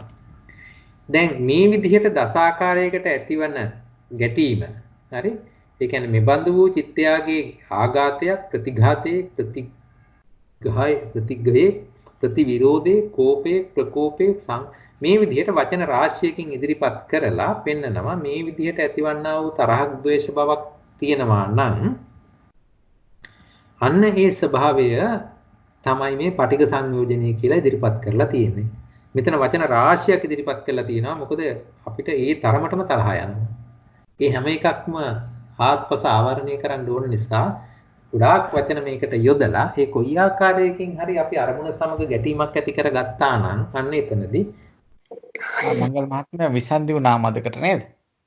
අනේ මට ලයිට් ගියාම ඒකම හැබැයි ආවා. එතකොට සන්දි වුණේ නැද්ද ආයේ?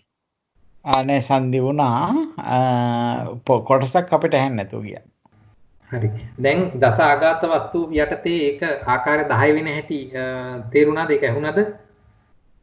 ඔව් ඒක ඇහුණා. ඒක ඇහුණා අපිට අස්ථානයේ කීප එකත් අපිට හොඳට තේරුණා. හරි. එහෙමනම් ඊට පස්සේ පටිඝ සංයෝජනය හැටියට විස්තර කෙරෙන්නේ ඒ දස ආකාරයේ මොන විදිහකට හරි කමක් නැහැ. අපිට යම්කිසි ආරම්මණය සමග ගැටීමක් ඇති වුණා නම් අන්න ඒ ගැටීම තමයි මෙතන පටිඝ සංයෝජනය කියලා ඉදිරිපත් කරලා තියෙන්නේ. ඒ සඳහා විස්තර කිරීමේදී ඡේද 1119 තුල වචන රාශියක් දීලා තියෙනවා. යම් මෙබඳු චිත්තයාගේ ආඝාතයක් ප්‍රතිඝාතයක් ප්‍රතිඝයක් ප්‍රතිවිරෝධයක් කෝපයක් ප්‍රකෝපයක් මේ ආදී වශයෙන් වචන රාශියක් දීලා තියෙනවා. ඇයි අපිට විවිධාකාර ධර්මතා හමුවේ තරහ ඇති වෙනවා. ඒ හැම එකක්ම ආත්මස ආවරණය කරමින් තමයි මේ සියලුම කරුණු ඉදිරිපත් කරලා තියෙන්නේ. ඒ විදිහට යම් ද්වේෂයක්, ක්‍රෝධයක්, කිපෙන අයුරෙක්, කිපුණු භවෙක්, ද්වේෂාකාරයේ, දෝෂ භවෙක්, විපරීතයේ, විපරීතාකාරයේ මේ ආදී වශයෙන් ඒක විස්තර වෙනවා. ඡේද 1119 තුල. මෙන්න මේ විදිහේ ගැටීම් ස්වභාවය, ද්වේෂ ස්වභාවය, තරහ යන ස්වභාවය අපි හඳුන්වනවා පටිඝ සංයෝජනය කියලා. ඊළඟට මාන සංයෝජනය ගැන විස්තර කරනවා. එතනදී සේයමාන, සදිසමාන, හීනමාන ආදී වශයෙන් වන මාන ස්වභාවය විස්තර වෙනවා. මේ ධර්මතා හැම එකදීම පැහැදිලිව පේන්න තියෙන එකක් තමයි මම කියන ස්වභාවය මුල් කරගෙන තමයි මේ හැම ධර්මතාවයක්ම ඇති වෙන්නේ. විශේෂයෙන් මානය කියන එක මම මුල් කරගෙනම යන්නේ. ඇයි? මැනීමක් කරන්න ඕනේ. මැනීමක් කරන්න නම් දෙපැත්තක් තියෙන්න ඕනේ. එක පැත්තක් අනිවාර්යයෙන්ම මම. එහෙමනම් අනිත් පැත්ත බාහිරය. මම අනිත් පුද්ගලයා සමග කොහොමද කියන ස්වභාවය මැනෙනවා. මම එක්ක උසස්, එහෙම නැත්නම් සමානයි, එහෙම නැත්නම් හීනයි කියන ස්වභාව තුන යටතේ මම විසින්ම මැන ගන්නවා. ඉතින් Tamanට තියෙන අන්නේ මේ මානසික ස්වභාවය තමයි මෙතන මාන සංයෝජනය කියලා අරගෙන තියෙන්නේ.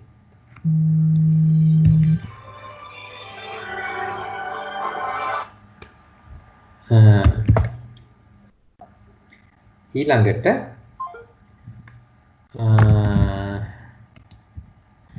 මේ මාන චෛතසිකය අපි සරලව කතා කළොත් මේක තමාගේ தત્ත්වයේ වර්ධවා මැනීම් ලක්ෂණ කොට ඇත්තේ මානයයි කියලා එක්තැනක සඳහන් වුණා. ඒ කියන්නේ තමාගේ මේ මම කියන ස්වභාවය මැනන අනිත් අයත් එක්ක. එතකොට මෙවැනි ස්වභාවයක් ඇති වෙන්නේ ලෝභයක් සමගමයි කියන එක ධර්මතාවයක්. හරි, මොකද ද්වේෂයත් එක්ක හැම වෙලාවෙම ගැටෙනවා මිසක් මෙහෙම මනින්න යන්නේ නැති නිසා, මැනීමක් සිදු වෙන්නේ නැති නිසා. කෞපුංචිය මාත්‍ය මම පොඩි ධර්ම සාකච්ඡාවක ඉන්න මම තව චුට්ටකින් ගන්නද?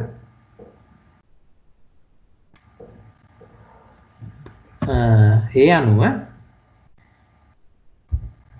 අනුව මෙතන තව එකක් අපිට විස්තර වෙනවා. දිට්ඨිය හා මානය කියන එක එකම සිතක කිසි විටක තියෙන්නේ නැහැ කියලා උදාහරණයක් අපිට දීලා තියෙන්නේ. කේසර් සිංහයෝ දෙන්නේ එකම ගුහාවේ ඉන්නේ නැහැ වගේ තමයි. මේ දෙන්නම එක හා සමාන ප්‍රබල ධර්මතා. එහෙමනම් මේ ධර්මතා දෙක එකට ඉන්න විදියක් නැහැ. ඇයි මේ ධර්මතා දෙක දෙආකාරයක්, දෙවිදියක්. ඉතින් මේ දෙවිදියක යෙදෙන ධර්මතා එකම හිතක එක විට යෙදෙන්න බැරි ස්වභාවය නිසා. ඊළඟට මානය කියන එක යෙදෙන්නේ දිට්ඨිය නැති තැනක. ඒ කියන්නේ දිට්ඨිගත විප්පයුක්ත අකුසල සිතකදී පමණයි මානය යෙදෙන්නේ. ඒකත් ලෝභ සහගත වෙන්නත් ඕනේ.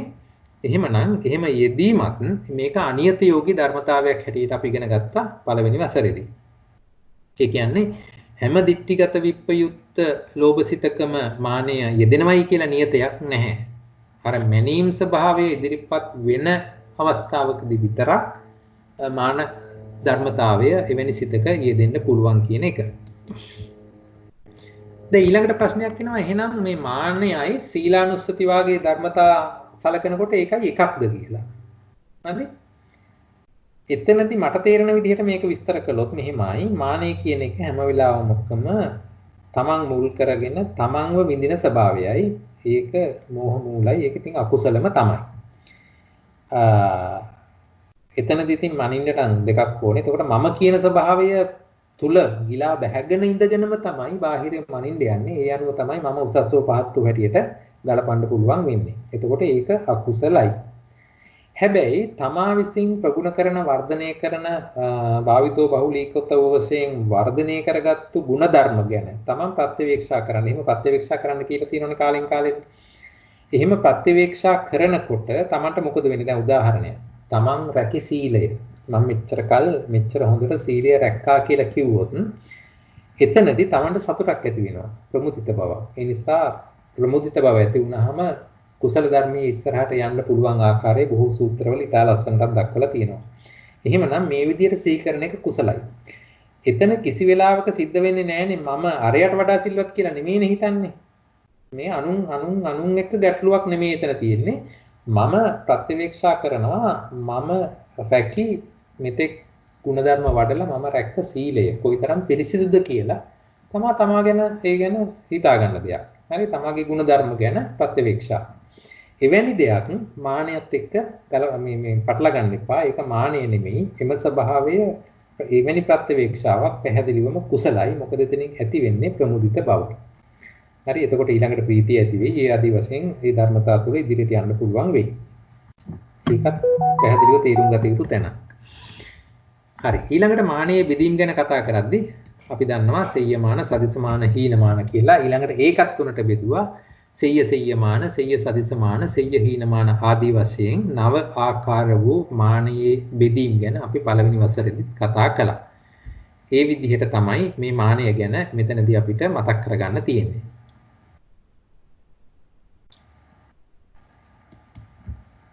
ඊළඟට ගත්තොත් මේවා ගැන මොන හරි ගැටලු එහෙම තියෙනවද ප්‍රශ්න එහෙම තියෙනවද එහෙම නැත්නම් සාකච්ඡා කරන්න යොමු කරන්න පුළුවන් නම් ඒත් හොඳයි මම වඩා කැමති සාකච්ඡා වෙනවා නම් තමන්ට තියෙන අදහස්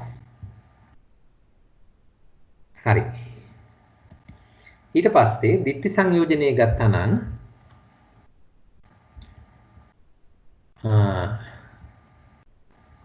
එතනදී ඡේද 1121 යටතේ දිට්ඨි සංයෝජනයේ විස්තර කරනවා සස්සතෝ ලෝකෝතිවා අසස්සතෝ ලෝකෝතිවා අන්තවා ලෝකෝතිවා අනන්තවා ලෝකෝතිවා මේ ආදී වශයෙන් අර විස්තර කරන විවිධාකාර වූ දෘෂ්ටිගත වීම ගැන තමයි මෙතන විස්තර කරන්නේ මේක අර සබ්බාසව සූත්‍රෙත් ලස්සනට විස්තර වුණා කොහොමද දිට්ඨි ගාහණයක් දිට්ඨි කාන්තාරයක් දිට්ඨි විසුකායිකන් වශයෙන් මේවා කොහොමද එකිනෙකට වෙනස් වෙලා එකිනෙකට සම්බන්ධ වෙලා ආදී වශයෙන් කොහොමද මේවා ගැලපුණේ කියලා එක එක විදිහේ මතිමතාන්තර අරගෙන මිනිස්සු කොයිතරම් දේවල් වල දිට්ටි වල එල්ලීගෙන හිටියද කියන එක විස්තර වෙනවා. ඊළඟට මම මතක හැටියට මජ්ක්‍ධිම නිකායේ පළවෙනි සූත්‍රයත් 62ක් ගැනම කතා කළා. ඊළඟට මේ දිට්ටි සංයෝජනය මෙතන විස්තර වුණා මේ විදිහට ගොඩක් ಜಾති කතා කරලා ඉදං උච්චති දිට්ඨි සංයෝජනං තපෙත්වා සීලබ්බත පරාමාස සංයෝජනං සබ්බාපි මිච්ඡා දිට්ඨි සංයෝජනං දැන් මෙතනදී සංයෝජන ධර්මතාවත් එක්ක යන මේ දිට්ඨිය ගැන කතා කරද්දී සංයෝජන ධර්මතා තියෙනවා දිට්ඨි වශයෙන් ගන්න සංයෝජනක් තියෙනවා දිට්ඨි නොවි යන සංයෝජනක් තියෙනවා මෙතනදී සීලබ්බත පරාමාසයත් එක්තරා දෘෂ්ටියක් එතකොට මෙතන සීලබ්බත පරාමාසයේ සංයෝජන ධර්ම තුල වෙනම අරගෙන තියෙන නිසා මෙතන දිට්ඨි සංයෝජනයේ හැටියට ගන්නෙ සීලබ්බත පරාමාස වශයෙන් යම්කිසි දෙයක් ගලපන්න පුළුවන් නම් එකී දේ අයින් කරලා ඊටු ටික තමයි මිත්‍යා දිට්ඨි මේ දිට්ඨි සංයෝජනයේ හැටියට මෙතන අරගත්තේ. ඒක තවත් අරගෙන මේ සිංහල පැත්ත අරගෙන බැලුවා නම් ලෝකේ සාස්වතය එහෙම නැත්නම් අසාස්වතය මේක අන්තවත් වූ අනන්තවත් එහෙම නැත්නම් ඒකම ජීවයයි ඒකම ශරීරයයි හෝ ජීවේ අනිකයි ශරීරය අනිකයි හෝ මේ විදිහට ගත්තු අදහසක් එක්ක මෙබඳු යම් දෘෂ්ටියක් දෘෂ්ටිගතයෙක් දෘෂ්ටි ගහණයෙක් දෘෂ්ටි කාන්තාරයෙක් මේ විදිහේ දෙයක් තියෙනවා නම් අන්න ඒවට කිව්ව දෘෂ්ටි සංයෝජනයි කියලා. ඒව අතරින් සීලබ්බත පරාමාස ගැනීමට ගැනෙන ටික තියලා ඊටු ටික තමයි මෙතනදී දිට්ඨි සංයෝජනයේ හැටියට ඡේද 1121 විස්තර කරන්නේ. මේකනේ දිට්ඨිචෛතසිකේ අපිට තේරෙන විදිහට අරගෙන බැලුවොත් ඉදමේව සත්‍යම් මොග මඤ්ඤන්ති මිච්ඡාභිනිවේෂ ලක්ෂණා දිට්ඨි ටීකාවේ සඳහන් වෙන විදිහට ඒ විදිහට විස්තර වුණා මේ අපගේ මතේම සත්‍යයි අන්නේ මතයේ හිස්යයි වරදවා සිත්ති පිටුවා ගැනීම දිට්ඨියයි කියන එක ටීකාව විස්තර කරලා දුන්නා හැම විටකම දිට්ඨියක් යෙදෙනවා නම් ඒ කියන්නේ අරමුණ විපරීත ආකාරයෙන්ම ගන්නවා. එහෙම නැත්නම් අරමුණ විපරීත ආකාරයෙන් ගැනීමට දිට්ඨිය හැම වෙලාවකම උපකාර වෙනවා. ඊළඟට මෙතන තියෙන නියත මිත්‍යා දෘෂ්ටිය. දිට්ඨිය ඉදීමට හැම වෙලාවකම ලෝභ සාගත සිතයි කියලා මම කලිනුත් කිව්වා. ඒ අනුව දිට්ඨියක් කියන එක ඇති වෙන්නේ ලෝභ සාගත සිත් හතරේ විතරයි. ඊළඟට දකින්න ඕන දේ තමයි දිට්ඨිය කියන්නේ නීවරණයක් හැටියට විස්තර වෙලා නැහැ. මේක සෝවාන් මාර්ගයෙන් ප්‍රහාණය වෙන දෙයක්. හැබැයි නියත මිත්‍යා දෘෂ්ටිය ගත්තොත් ඒක දුගතිගාමි. කිසි විටකත් ඒක නියත මිත්‍යා දෘෂ්ටිය ඔව් සග්ගාවරණද මග්ගාවරණද වේ. කියන්නේ ස්වර්ගයට යන්නත් බෑ, මාර්ගයත් ආවරණය වෙලා තියෙන්නේ. හරි? මොකද නියත මිත්‍යා දෘෂ්ටිය ගත්ත එක්කෙනාට අපි දන්නවා අර දිගහැරපුවත වක්‍රපොත දිගහරින්න ආසේ කෙලින්ම අපායෙම උපදිනවයි කියලා විස්තර වෙලා තියෙන නිසා. මේ තමයි ditthිය ගැන අපි පළවෙනි වසරේදී ඉගෙන ගත්ත ටික නැවත මතක් කළොත් කතා කරන්න තියෙන්නේ. මිත්‍යා දෘෂ්ටි ඊළඟට තියෙනවා. ඇත කියන අන්තේ මුල් කරගත්තොත් සාස්වත දෘෂ්ටි එනවා. නැත කියන අන්තේ මුල් කරගත්තොත් උච්ඡේද දෘෂ්ටි එනවා. ඊට අමතරව අපි කතා කරනවා දසවස්තුක මිත්‍යා දෘෂ්ටියක් ගැන. නැත්ති දින්නම් නැත්ති ඊට්ටන් ආදී වශයෙන් එතන. මේවා හැමෝටම මම හිතන්නේ නිතර යෙදෙන කතා කරන ධර්මතා ඒවත් ditthiyat එක්ක අපිට මතක් කරගන්න ඕනේ තැන්. එතනදී මතක තියාගන්න ඕනේ දසවස්තුක මිත්‍යා දෘෂ්ටියෙන් අයින් වෙන්න ඕනේ. ඒක අයින් වීම සඳහා දසවස්තුක සම්මා දිට්ඨිය අපිට යොදා ගන්න පුළුවන්. ඒ කියන්නේ අත්ති දින්නම් අත්ති ඊට්ටන් හැටියට. ඊළඟට ඒකී දසවස්තුක සම්මා දෘෂ්ටියත් අයින් කරන්න පුළුවන්. එතනින් එහාට තියෙන නිර්වාණය වැනි ධර්මතා කෙරෙහි අරමුණු කරගෙන. මේ විදිහට තමයි අපේ ඉදිරි ගමන අපි හදා ගන්න ඕනේ. පළමුව කළ යුත්තේ දසවස්තුක මිත්‍යා දෘෂ්ටියෙන් අයින් වෙන්න ඕනේ. දසවස්තුක සම්මා දෘෂ්ටිය කෙරෙහි හිත තියාගෙන. හරි. ඊට පස්සේ අපි විචිකිච්ඡා සංයෝජනේ බැලුවා නම් ඡේද 1122 විචිකිච්ඡා සංයෝජනේ කතා කරනවා නිකේප් කාණ්ඩේ.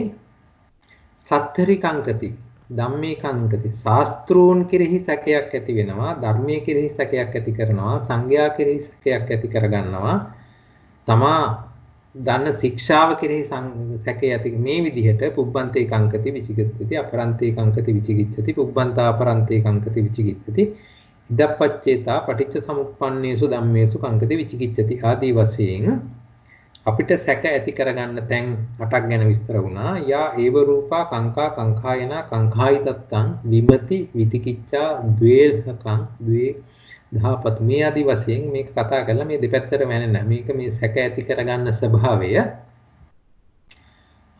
විචිකිච්ඡාව සැකය ඇති කරගන්න තැන කියලා හැඳින්වුවා. ඒක සංයෝජනයේ විදිහට ඉදිරිපත් කළා.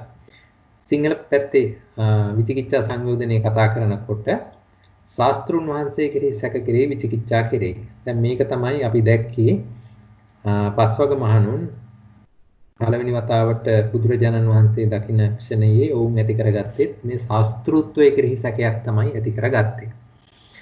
ධර්මයේ සැක ඇති කරනවා මේ ශාස්ත්‍රුන් වහන්සේ දේශනා කරපු ධර්මයේ මේ ආකාරමද ආදී වශයෙන් සැක ඇති කරගන්න පුළුවන්. මේ විදිහට සංඝයා කෙරෙහි සීල සමාධි ප්‍රඥා ආදී වශයෙන් විස්තර කරපු ත්‍රිවිධ ශික්ෂාව කෙරෙහි పూర్වාන්තය කියන්නේ කලිනුත් පංචස්කන්ධය මේ විදිහටම ඇති වුණාද ආදී වශයෙන් අපරාන්තය කෙරෙහි ඉදිරියටත් මෙහෙමද කියන විදිහ මේ දෙපැත්තම ගැන ඊළඟට හේතුඵල ධාම ගැන ආදී වශයෙන් සැක ඇති කරගන්න තැන් 8ක් ඉදිරිපත් කරලා ඊළඟට කිව්වා මෙබඳු යම් සැකයකට පැමිණීමක් සැකයට පැමිණි භාවයේ විමතියේ විචිකිච්ඡායේ ද්වේල්හකයේ ද්විධාපතයේ සංශයේ මේ සංශය කියන වචනේ හොඳට මේ යෙදෙනවා යමක ප්‍රකරණේ හිම සැකයක්.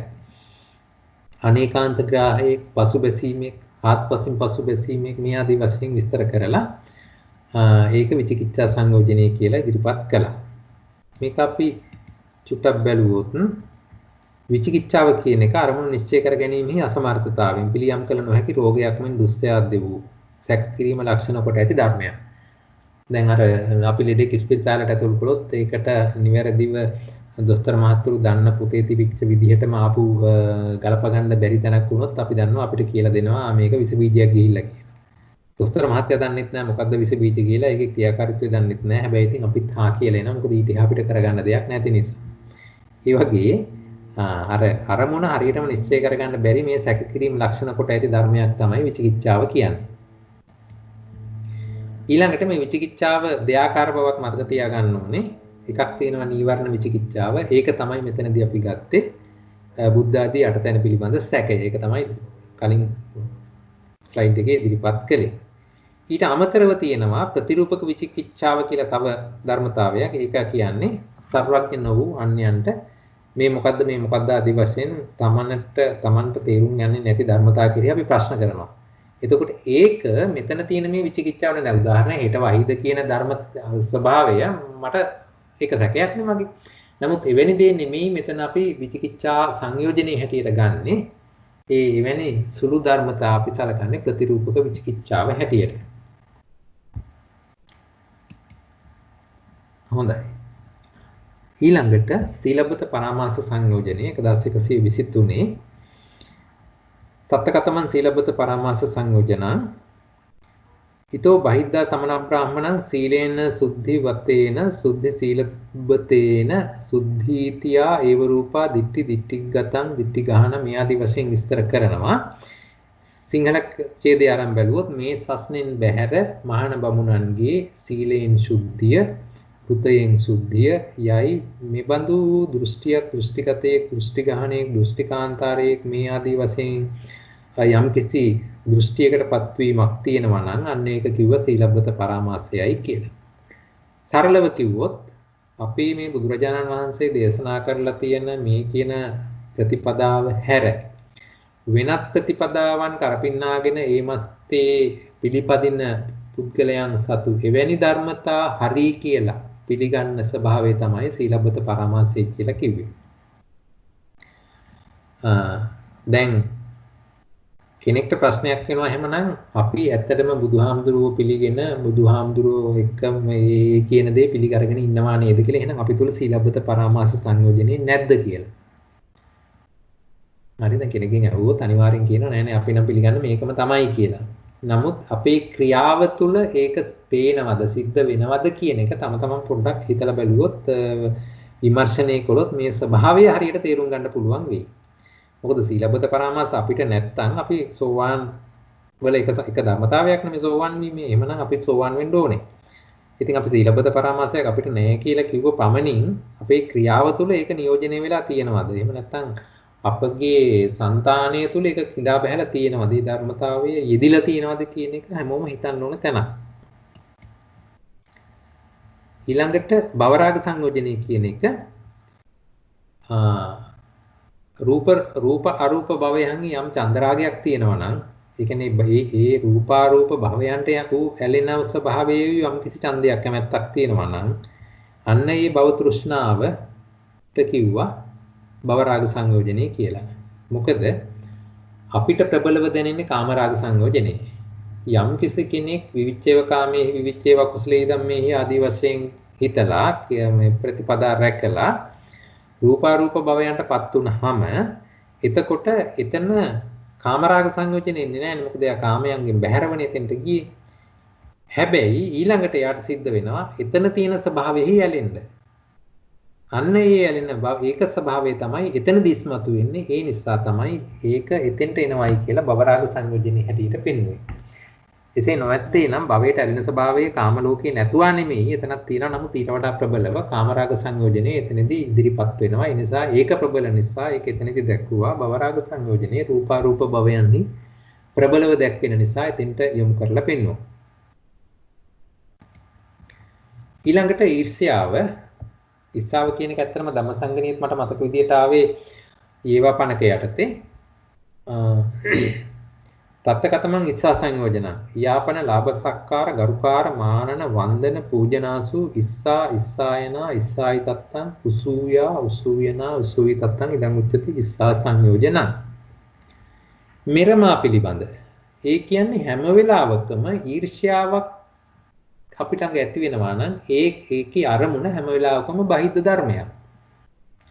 එතකොට අනිත් අය ගැන පිළිබඳව යම්කිසි සත්කාරලාභයක් සත්කාරයක් ගරුකාරයක් මේ විදිහට දෙයක් ලැබෙනවා දකිනකොට අපි තුල යම්කිසි දැවෙන ස්වභාවයක් තියෙනවා නම් අන්න ඒක ඊර්ෂ්‍යාව හැටියට දැක්වුවා. එහෙමනම් ඊර්ෂ්‍යාව හැම වෙලාවකම ඇති වෙන්නේ ද්වේෂ සහගත සිතකමයි. මොකද අරමුණේ ගැටෙන ස්වභාවය මුල් වෙන නිසා.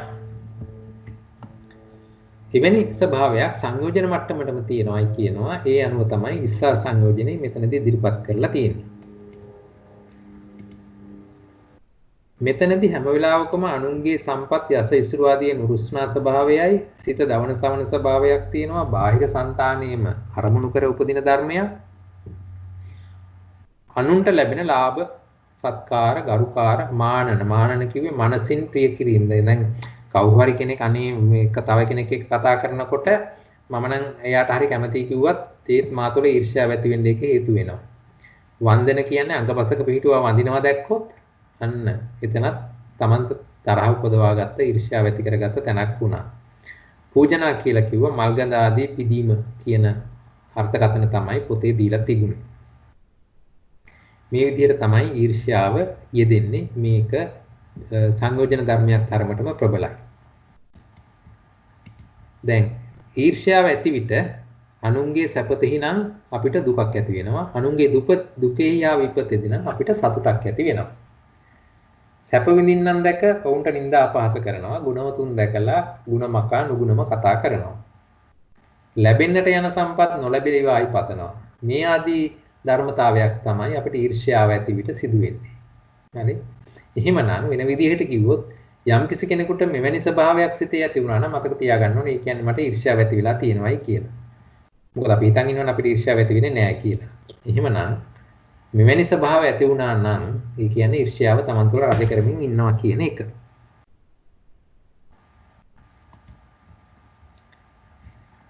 ඊළඟට මේක ලස්සන මේක තමයි මේ මොනවක්වත් කරන්න බැරි නම්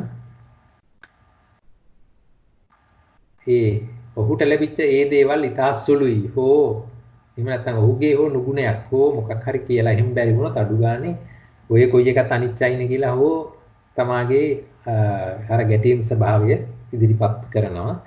ඉදිරිපත් වෙන්න හැදෙනවා. මේක තමයි ඊර්ෂ්‍යාවේ ස්වභාවය. දැන් මච්චරිය කියන්නේ ඊට වඩා වෙනස් දෙයක්. මොකද මච්චරිය කියන එක අජ්ජත්තික අරමුණක් කෙරෙහිමයි ඇති වෙන්නේ. ඊර්ෂ්‍යාව බාහිර අරමුණක් කෙරෙහි ආවා. මච්චරිය අජ්ජත් අරමුණක් කෙරෙහි සිදුවෙන ධර්මතාවය.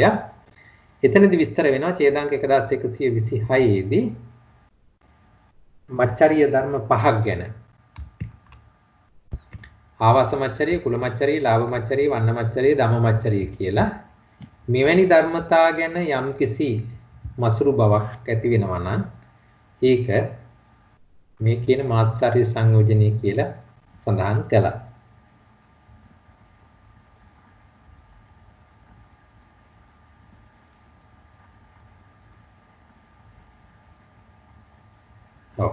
ඒ අනුව ඒකත් Tamanට කටුක භාවයෙන්මයි හැංගෙන්නේ. ඒ කියන්නේ දෝෂසිතකමයි ඒක ඇති වෙන්නේ. නමුත් මාත්සාරය කියන එක මසුරු බව කිව්ව වචනේ ස්වභාවය අනුව මේක ලෝභසිතක ඇති වෙනවා කියලා වරදවා ගත යුතු නැහැ. මසුරු බව කියලා හැම වෙලාවකම අපි සඳහන් කළේ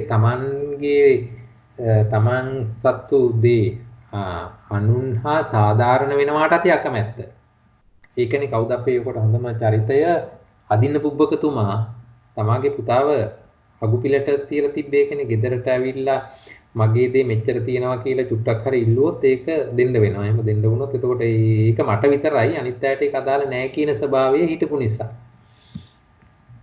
ඒ තමයි මාත්සර්යයේ ස්වභාවය. මසුරාගේ භාවය තමයි මාත්සර්ය මච්චරිය කියලා කිව්වේ. මේ දේ අනුනට නොවේවා මටම වේවා කියන අදහස තමයි එතනදී ප්‍රමුඛව ඉන්නේ. එතකොට ඒකේ විවිධ ආකාර ගැන බැලුවොත් තමාගේ දෙයක් අනිකෙකුට අයිති වීම ඉවසන්නත් බෑ. තමාගේ දෙයකින් අනිකෙකුට ප්‍රයෝජනයක් වීම ඉවසන්නත් බෑ. තමාගේ සම්පත් වෙන සම්පත් අනිකෙකුට ලැබීම ඉවසන්නත් බෑ. ඒ වගේම තමාගේ සම්පත් සංගවන ස්වභාවයක් ගැන පිළිවෙන්නත් ඕනේ. මෙහෙම ස්වභාවයක් තමයි මච්චරිය තුල දකින්න හම්බ වෙන්නේ. ඊළඟට මේක තද මසුරු බවට වෙනම වචනයකුත් හඳුන්වලා දුන්නා කදරියත්තාව කියලා. ඒ නිසා තමයි දිනේ කදරියන් දානේන කියලා මේ ධම්මපදයේ ක්‍රෝධ වර්ගයේන ගාතාවක් එහෙම තියෙන්නේ. දිනේ කදරියන් දානේන මසුරා දීමෙන් දිනන්නේය. හරි. මේ විදිහට තමයි මේ ධර්මතාවය විස්තර කළේ. මේක අජ්ජත්තික ධර්මයක් කෙරෙහි අරමුණු කිරීමක් තමයි සිද්ධ වෙන්නේ. මෙවැනි මේ ධර්මතාවයක් තමයි සංයෝජන ධර්මයක් විදිහට ඉදිරියට ඇවිල්ලා තියෙන්නේ.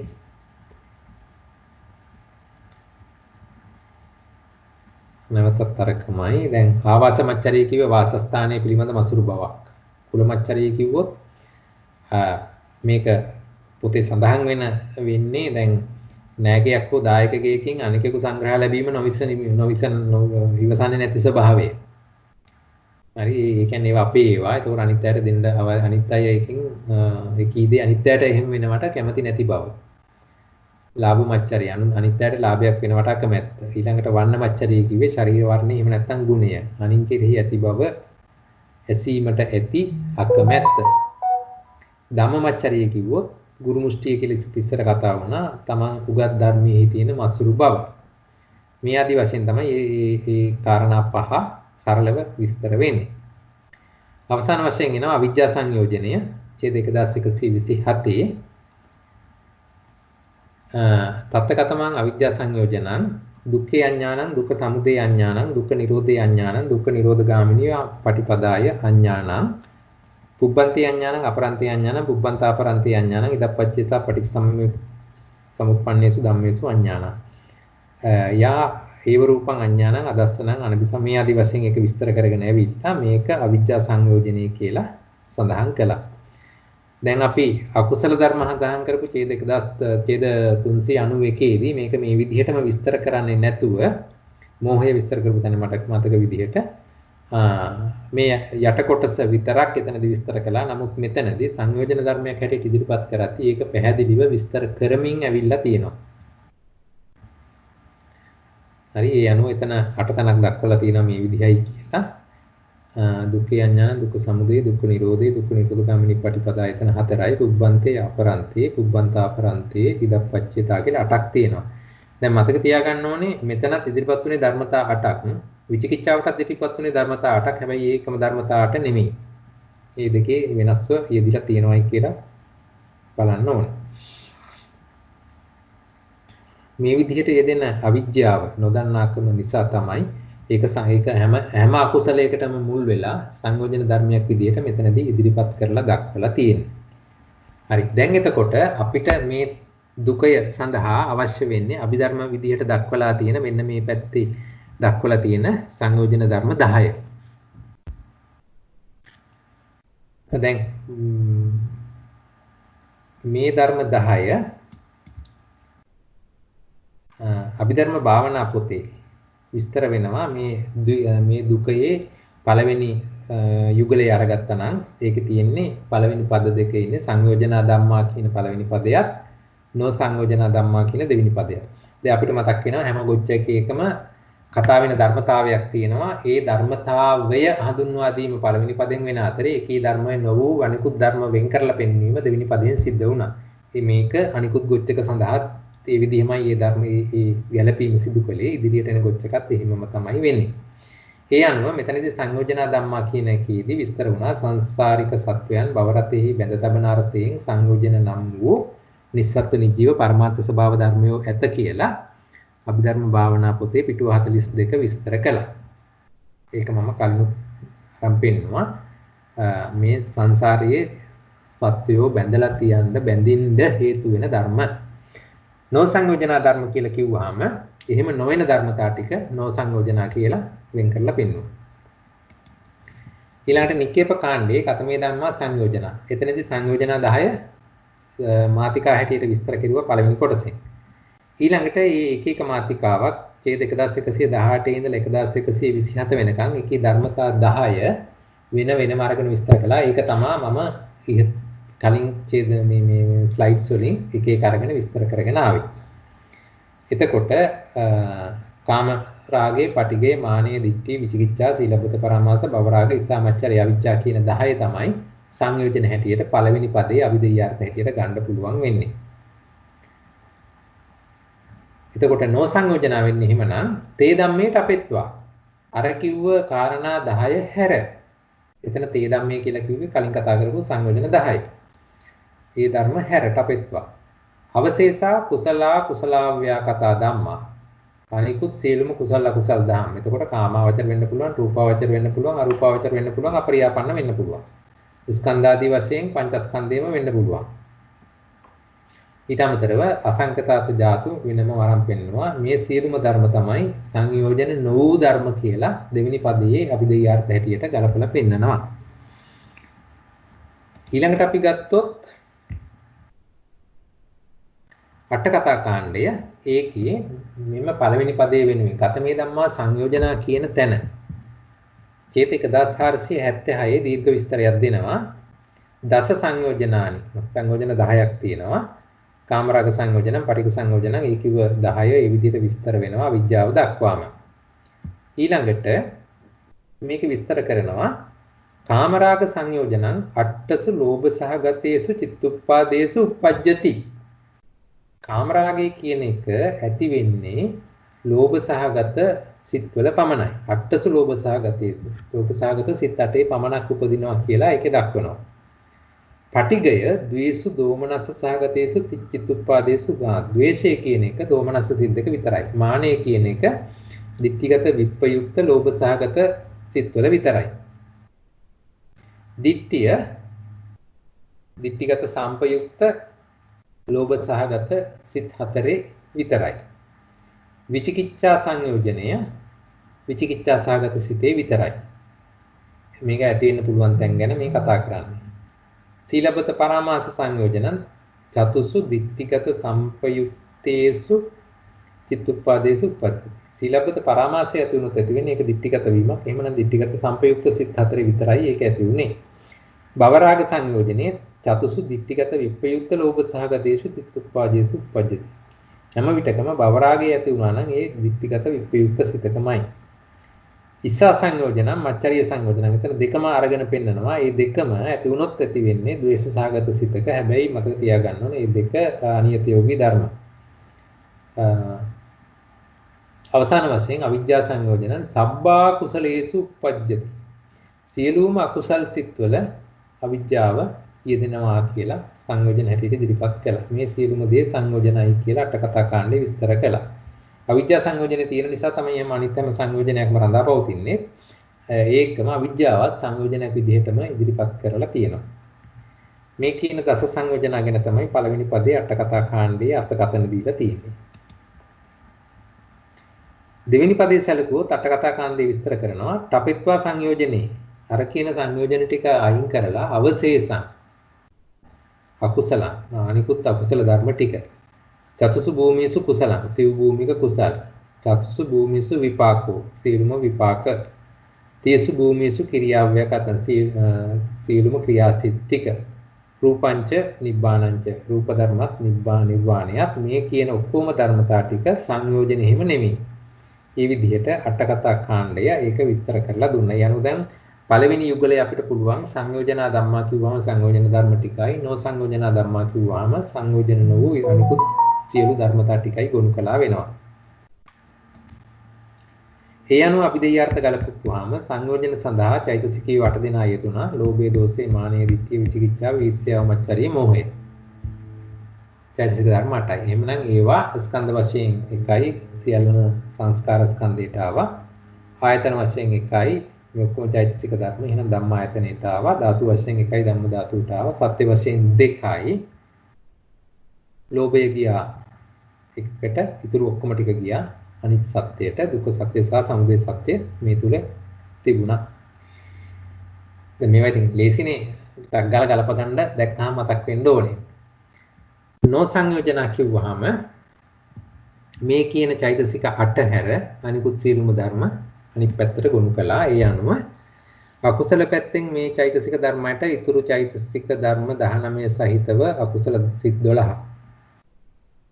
ඊළඟට සියලුම කුසලයෝ ඒ කියන්නේ චතු භූමිකව යෙදෙන කුසල් සිත් 21යි. එහි යෙදෙන චෛතසික 38යි.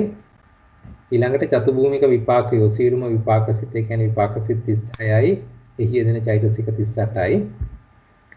තුන් භූමික අව්‍යාකෘතව යෙදෙන ක්‍රියාසිත ටික ඒක භූමි තුනක විතරයි අපිට දකින්න පුළුවන්. එවැනි සිත් 20ක් තියෙනවා. එහි යෙදෙන චෛතසික 35ක් තියෙනවා. ඒ ටිකයි.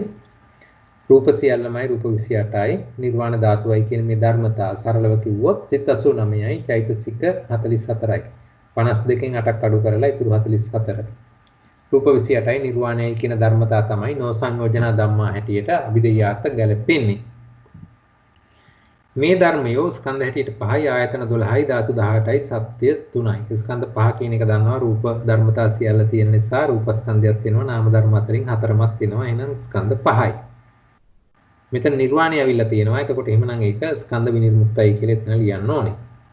ආයතන 12යි රූප ධර්මතා ඇවිල්ලා තියෙන නිසා ඕලාරික රූප 12ක් ඕලාරික ආයතන 10 යටතේ ගොනු වෙන අතරේදී ඉතිරි සුකුම රූප 16 ධම්මායතනයට එනවා.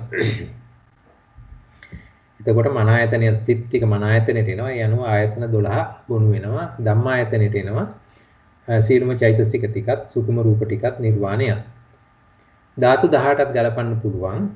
ඕලාරික රූප ධාතු 10ක් සප්ත විඥාන ධාතුවත් මන ධම්ම ධාතුවත් හැටියට ගන්න පුළුවන්. ආරි සත්‍ය හැටියට 3යි. ලෝභය විතරයි නැත්තේ. ඊටු ධර්මතා ටික ඔක්කොම මේ පැත්තේ තියෙනවා. එහෙමනම් දුක්ඛ සත්‍ය, නිරෝධ සත්‍ය, මාර්ග සත්‍ය ඉදලා තියෙනවා. එතකොට එහෙමනම් මෙතන මාර්ග සිත් ටිකක් තියෙන නිසා සත්‍ය විනිර්මුක්ත ධර්මත් මොනවද කියලා සඳහන් කරන්න වෙනවා. මේ තමයි සංයෝජන ගොච්ඡකයේ පළමු යුගලය සඳහන් වෙන්නේ.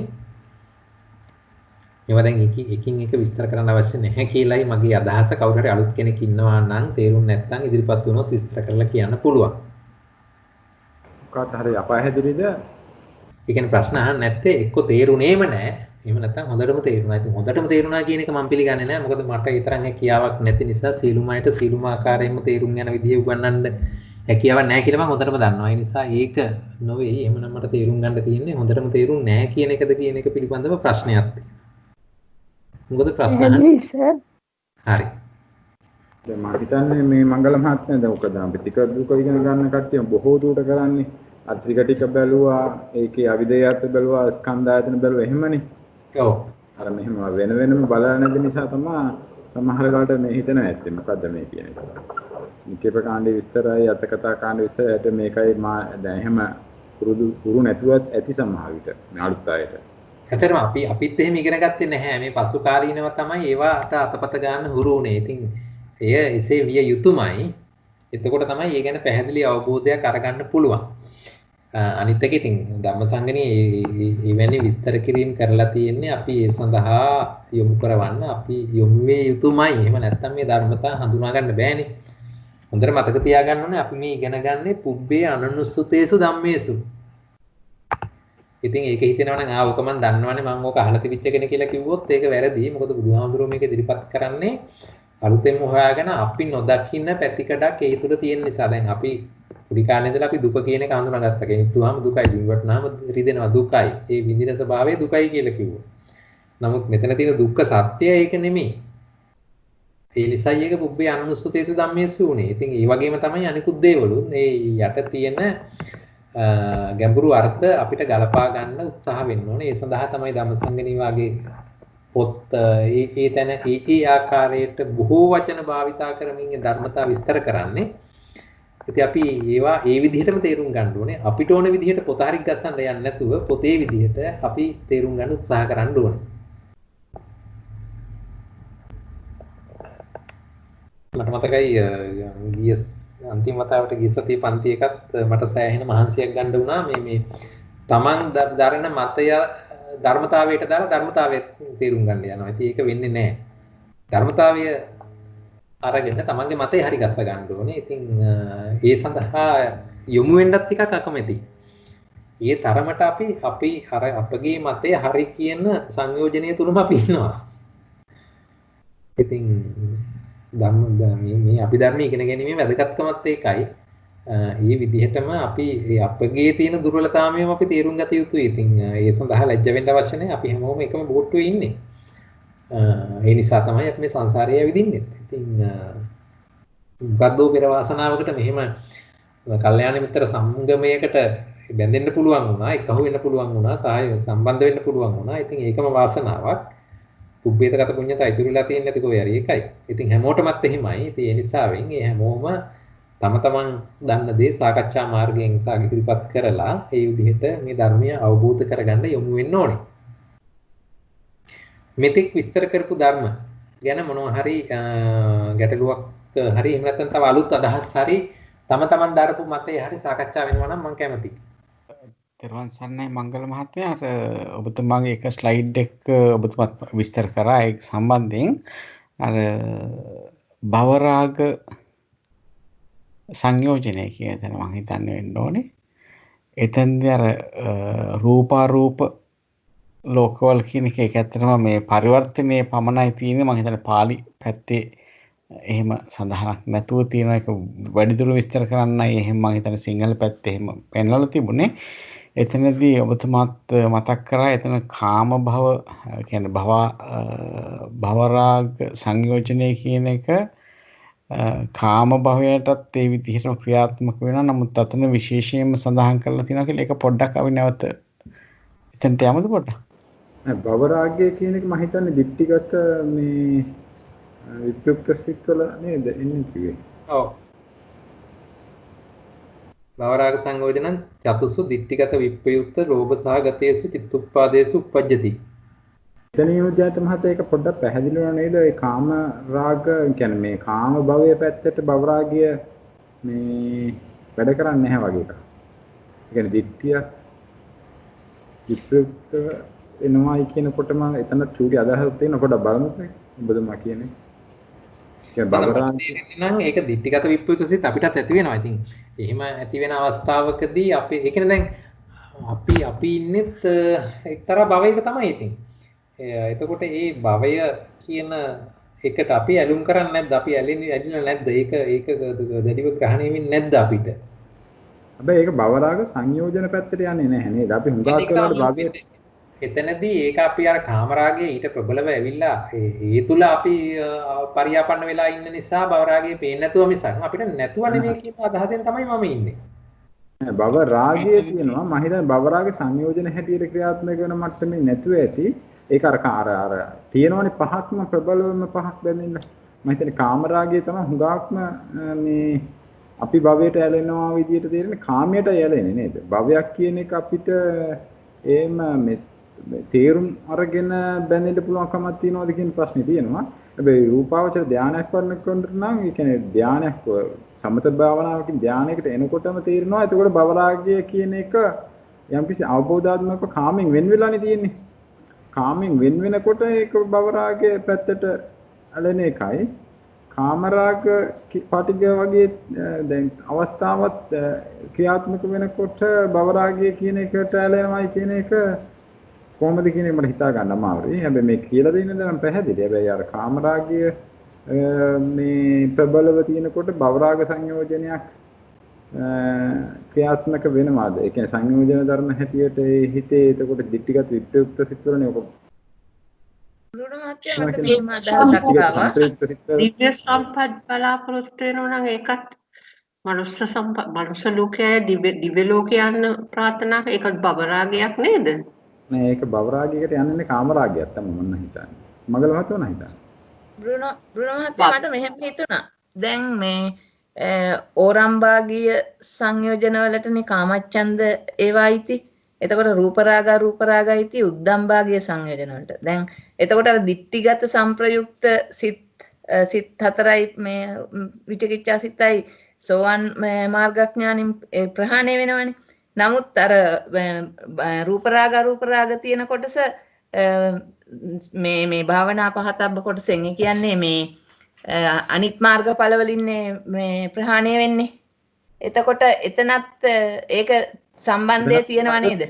එතනත් සම්බන්ධය තියෙනවා. එන්න මාර්ගඵල ලැබුවේ නැතත් ඒ මාර්ගඵල ලැබුණ නැති අයටත් එන දිටිගත විප්‍රයුක්ත සිත්වල තමයි භවරාගය තියෙනවා කියලා තියෙනවා.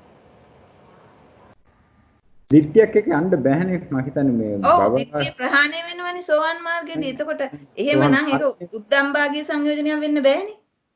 මෙහෙම කියමුකෝ අපි භවරාගය කියන එක දිට්ඨිගත සංප්‍රයුක්ත සිත්වල විප්‍රයුක්ත දෙකම දෙන්න පුළුවන්කම තිබ්බද? ඒතකොට ඒ ප්‍රශ්නේනේ නැහැනේ. ඇයි එහෙම කිව්වේ නැත්තේ? ඒකට ඕන්න දිට්ඨිගත සංප්‍රයුක්ත සිත්වලත් දිට්ඨිගත විප්‍රයුක්ත සිත්වලත් භවරාගය නේ ලෝභය මේ භවරාගය කියන්නේ. ඇයි එහෙම නොකියුවේ කියන එකට කියන්නේ ඔතන්ට අපිට එක සූත්‍රයක් පොඩ්ඩක් සම්බන්ධ කරගන්න පුළුවන්. අර නිතරම ඉරිදා සාකච්ඡාවකදී මතුවෙනවා මේ අර තාත්තා කෙනෙකුයි බාප්පා කෙනෙකුයි ගැන දුවෙක් කතා කරනවනේ දෙන්නම සකදාගාමි. මිගසාලා සූත්‍රය.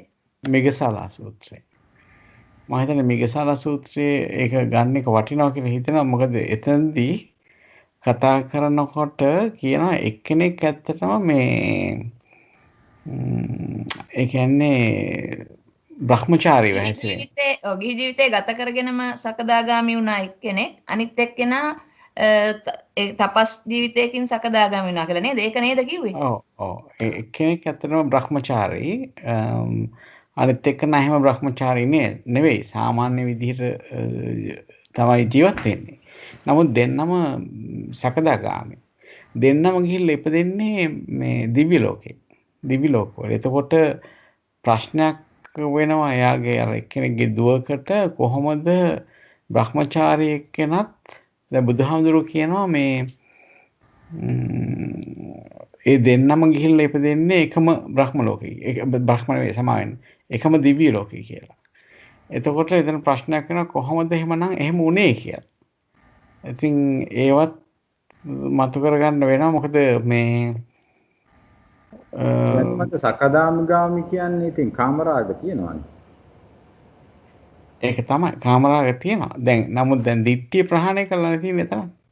නෑ දිට්ඨිය ඉතින් දිට්ඨිය තිබ්බට මේ ඕරම්භාග්‍ය සංයෝජ්‍ය උද්දම්භාග්‍ය සංයෝජන වලට වඩා ඕරම්භාග්‍ය සංයෝජන වල පැත්තනේ අර දෙක තියෙන්නේ. ඒක කාම භවයට එන්න පුළුවන්කම තියෙනවානේ ඒගොල්ලන්ට. සකදාගාමි ඒක තමයි ඒකම තමයි මම කියන්නේ. මනුස්ස ලෝකෙ තිබෙන්න පුළුවන්. ඔව් මනුස්ස ලෝකෙ තිබෙන්න පුළුවන්. එතකොට එතනදී එතකොට ඒ භවයන් වලට තියෙන තණ්හාවක් රාගයක් නැත්තම් ඒ භවවල ඉපදිනවද? ඒක භවරාග නෙමෙයි කියන එකයි මම හිතන්නේ. ඒක භවරාගය නෙමෙයි. කෙනෙක් මටත් ඔක දැන් ප්‍රොෆෙසර් මේ මංගල මහත්තයා තුනයි අදහසක් කියයි. භවරාගය කියන එක අපිට මේ අඳුර ගන්න පුළුවන්කම තියෙන දෙපා නේද? භවරාග සංයෝජනයක් වෙන්න නම් අපි අර හුඟක් වෙලා කාමයට දැන් දිව්‍ය ලෝකෙට යන්න කැමති වෙන්නේ. භවය ගැන තේරුම් අරන් නෙමෙයිනේ. ඒකේ තියෙන ලෞකික සම්පත් ගැන අහලා එක්කෝ. හරි. නැත්තම් එහෙම මොකක් හරි ගැන හිතලානේ. ඒ භවය ගැන අදහසක් භවය මේකයි කියලා තේරුම් අරගෙන භවයට බැඳීමක් නෙමෙයි තියෙන්නේ. ඒතර කාමයට කාමරාගය තමයි එතන මම හිතන්නේ ක්‍රියාත්මක වෙන්නේ කියන එකයි තේරෙන්නේ. ඒකේ දික්ටිගත විප්‍රිත සිත්වල යෙදෙනවායි කියන එක තේරෙන්නේ. බලනකොට දික්තිය කියන එක කෙලින්ම කිව්වනේ කෙලින්ම මේ පල්ලහට යන දික්තියක් අර කෙනෙක් කාමෙන් අයින් වෙලා හිටියේ අර ඉසිදත්ත පුරාණ කියන දෙන්නගේ කෙනෙක් කාමෙන් අයින් වෙලා බ්‍රහ්මචාරී ජීවිතයක් ගත කරේ. නමුත් එයාත් ගිහිල්ලා ඉපදුනේ කාම ලෝකයකම තමයි. ඉතින් මේ පැත්තත් පොඩ්ඩක් මතක් වුණේ ඒකයි. අපි හොයලා බලමු. මම හිතනවා අද කාල වේලාවක් නැහැ අපිට මේක සාකච්ඡා කරන්න. අපි පසුව හොයලා බලමු නේද? විතරක් කියන්නම් අර විසාකාවත් අනේ පිටිසුතුමත් බවරාගේ නිසානේ යනවා කියන බබේ මෙහෙම ඒ වගේ අපි බලමු බවරාගයද නැත්නම් ඒක කාම් දැන් මේ බලමු ඒක අපි ඕගොල්ලෝ හොයලා බලන්න. මේක දැන් අනිත් එක දැන් මේ කරුණු සාකච්ඡා කරනකොට ඔයගොල්ලෝ ඒ සම්බන්ධ කරුණු හොයාගෙන ඇවිල්ලා කියනවනම් හොඳයි නේද මංගල මහත්තයා? එතකොට අපිට මොකද දැන් මම පුළුවන් තරම් සූත්‍රවල යන්න පුළුවන් සීමාවක් මට තියෙනවා. ඉතින් ඔයගොල්ලොත් මේ විදිහට යනකොට ඔයගොල්ලන්ට හම් වෙන වෙනස් ඒවා ඇත්තටම ඉදිරිපත් වෙනවා නම් ගොඩාක් පහසුයි, හොඳයි, වාසනාවයි. ඔය ඒක ඔයගොල්ලෝ කියනවනම් මේ වගේ සූත්‍රවල මේ සූත්‍රවල මෙහෙම තිබ්බා, මෙතන අභිධර්ම මෙතන තිබ්බයි, මෙහෙම සඳහන් වෙලා තියෙනවා කියලා පෙන්වන්න පුළුවන්. ඒකෝට අපිටත් ඒවා ගැන යම්කිසි අවබෝධයක් එයි. හරියන අපි කාල වේලාව ගැන හිතලා මංගල මහත්තයාට මොනවා හරි අදහසක් තියෙනවද කියන්නේ? විශේෂ දෙයක් නෙමෙයි. ඇත්තම දැන් මමත් මේ තරම් සූත්‍ර ඉගෙනගෙන තියෙන්නේ මම අහන ධර්ම දේශනාවලදී ස්වාමින් වහන්සේලා යම්කිසි උදාහරණයක් කිව්වනම් යම්කිසි සූත්‍රයක පොඩි කොටසක් හරි කිව්වනම් මම මේ සූත්‍රයේ එදාම විමසලා බලනවා. පොත අරගෙන බලනවා මොකක්ද මේ සූත්‍රයේ දීර්ඝ විස්තරය කියලා. එතකොට තමයි මටත් මේ සමහර ධර්ම සහ ඒ මම අහපු ධර්ම දේශනාවත් වැඩිපුර මතක හිටිනවා සහ ඊට අමතර බාහිර කාරණාත් ඒකට පාදක වෙච්ච දේත් මට ඉගෙන ගන්න හම්බ වෙනවා. ඒ නිසා වෙච්ච මතකයෙන් තමයි මමත් මේව අරගෙන දක්වන්නේ. ඉතින් අර ඒ විදිහට දැන් ඔයගොල්ලන්ත් කියවන තැන්වලදී තම තමන් ඉගෙන ගන්න මේ පාඩම් වලට යොමු වෙන යෙදෙන සුදුසු වෙන දේවල් ඇත්තටම ඉදිරිපත් කරනවා නම් හරි හොඳයි. උත්සාහ කරන්න. ඔව් හැබැයි ඇත්තටම මේක දැන් මේක අපි පද දෙකයි අපි සාකච්ඡා කරේත් මම හිතන්නේ නේද දැන් අද දවසේටම. හැබැයි මේක එක දවසකට ගොච් එකක්ම සාකච්ඡා කරලා ඉවර කරන්නත් පුළුවන් අන්න අර එහෙම කෙටියෙන් ගත්තොත්. එතකොට ඒක දෙකක් නැහැ කියන එක තමයි තේරෙන්නේ. මෙහෙම අර අන්තර්ගතය ගැන යම්කිසි සාකච්ඡා මන් කරලා ඒකේ තියෙන කරුණු දැනගෙන යනවා නම් නැත්තම් මේ අභිදේයාත් අරගෙන ස්කන්ධ මෙච්චරයි ආයතන මෙච්චරයි ධාතු මෙච්චරයි කියලා බෙදාගෙන යන්න පුළුවන් මූලික මට්ටමේ.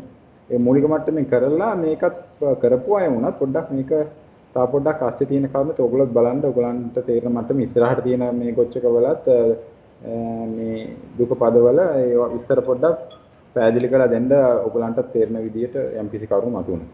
එහෙනම් අපි කාල වේලාව ගැන හිතලා මම ශ්‍රීමති මහත්මියට යොමු වෙන්නද පුණ්‍යනුමෝදනා. තෙරුවන් සරණයි. අද දවසේත් අපගේ මහත් කරුණාවෙන් මංගල මහත්මයා අපට තවත් අභිධර්ම දේශනාවට දාල කරුණු බොහෝ විස්තර සහිතව පැහැදිලි කරලා දුන්නා. අප සැම ධර්ම ශ්‍රවණමේ වශයෙන් රැස් කරගත් යම්තා කුසල සම්භාරයත් මංගල මහතාගේ දේශනාමය කුසලත් සියලු කුසල් පළමු කොටම අපි ලෝක ශාසන ආරක්ෂක දෙවි දේවතාවුන් වහන්සේලාට අනුමෝදන් කරමු. ඉන් අනතුරුව මියගිය යම්තාක් පින්බලාපොරොත්තු වෙන ඥාති ප්‍රේතාදීන් ඉන්නවනම් මේ සැමටත් අනුමෝදන් කරලා ප්‍රාර්ථනා වාක්‍ය කියලා වැඩසටහන නිමා කරමු. ආකාසට්ටා ච බුම්මට්ටා දේවා නාග මහිද්దికා පුඤ්ඤන්තං අනුමෝදිත්වා චිරං රක්ඛන්තු සම්බුද්ධ ශාසනං. ආකාසට්ටා ච බුම්මට්ටා දේවා නාග මහිද්దికා පුඤ්ඤන්තං අනුමෝදිත්වා චිරං රක්ඛන්තු සම්බුද්ධ දේශනං. ආකාසට්ටා ච බුම්මට්ටා දේවා නාග මහිද්దికා පුඤ්ඤන්තං අනුමෝදිත්වා චිරං රක්ඛන්තු සම්බුද්ධ ශාවකා චිරං රක්ඛන්තු ත්වං සදා. ඉදම්මේ ඥාතිනං හෝතු සුඛිතා හොන්තු ඥාතයෝ. ඉදම්මේ ඥාතිනං හෝතු සුඛිතා හොන්තු ඥාතයෝ. ඉදම්මේ ඥාතිනං හෝතු සුඛිතා හොන්තු ඥාතයෝ. ඉමිනා පුඤ්ඤ කම්මේන මාමේ බාල සමාගමෝ සතං සමාගමෝ හෝතු යාව නිබ්බානපත්තියා.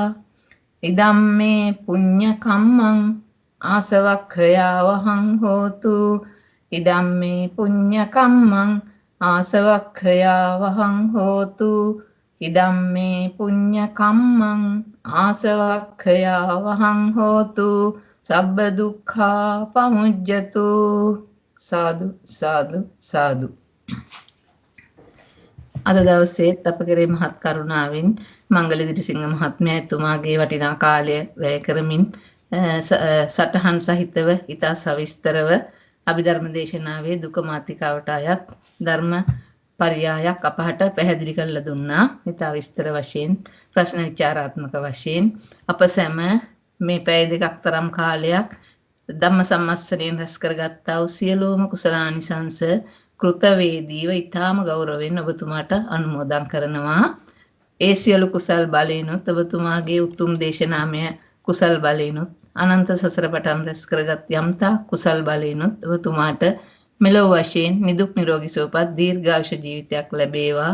මේ ආකාරයට බොහෝ පිරිසකට බොහෝ ආකාරයෙන් ධර්ම දානමය කටයුතු අනිකුත් ශාසනික සේවාවනුත් කරන්න ඔබතුමාට නිදුක් නිරෝගී සුවපත් දීර්ඝායුෂ ජීවිතත් ප්‍රඥාවත් දිනෙන් දිනම වර්ධනය වේවා. ඒ වගේම පතන උතුම් බෝධියකින් සුව පහසුවෙන් නිර්වාණ අවබෝධය ලබන්නට මේ පින් හේතු වේවා වාසනාව වේවා. ඔබතුමාගේ පින්වත් දෙමව්පියන්ටත් පවුලේ සෑම සියලුම දෙනාටත් ඔබතුමාට ශිල්ප ලබා දුන්නා වූ ගෞරවනීය ස්වාමීන් වහන්සේලා ඇතුළු ගුරුතුමන්ටත් පවුලේ නෑදෑ හිතමතුන් සෑම දෙනාටත් මේ සියලු පින් අනුමෝදන් වෙත්වා. ඒ සෑම සියලුම දෙනාත් නිදුක් නිරෝගී ජීවිත ලැබමින් සුව පහසුවෙන් නිර්වාණ අවබෝධය ලබත්වා. ඒ වගේම සහභාගී වුණු සෑම සියලුම දෙනාටත් ඒ පවුල්වල සැමටත් අපට නන්න ආකාරයෙන් උපකාර කරන සියලුම කලන මිත්‍ර මිත්‍රයන්ට බ්‍රූණ මහත්මයාට ජයන්ත මහත්මයාට පටිගත කිරීම කරන ලක්ෂ්මී මහත්මිය ඇතුළු සෑම දෙනාටත් ඒ පවුල්වල සෑම සියලුම දෙනාටත් ඒ ආකාරයෙන්ම නිදුක් නිරෝගී සුවපත් දීර්ඝායුෂ ජීවිත ලැබමින් සුව පහසුවෙන්ම මාර්ගඵල අවබෝධය දක්වා යාගන්නට මේ සියලු කුසල් උපනිශ්‍රේ ශක්තියක් වේවා. ඉතා සුව පහසුවෙන් චතුරාර්ය සත්‍ය අවබෝධ වෙත්වා. තෙරුවන් සරණයි. සාදු සාදු සර් ගොඩාක් තෙරුවන් සරණයි. තෙරුවන් සරණයි. නිර්වාණ සරණයි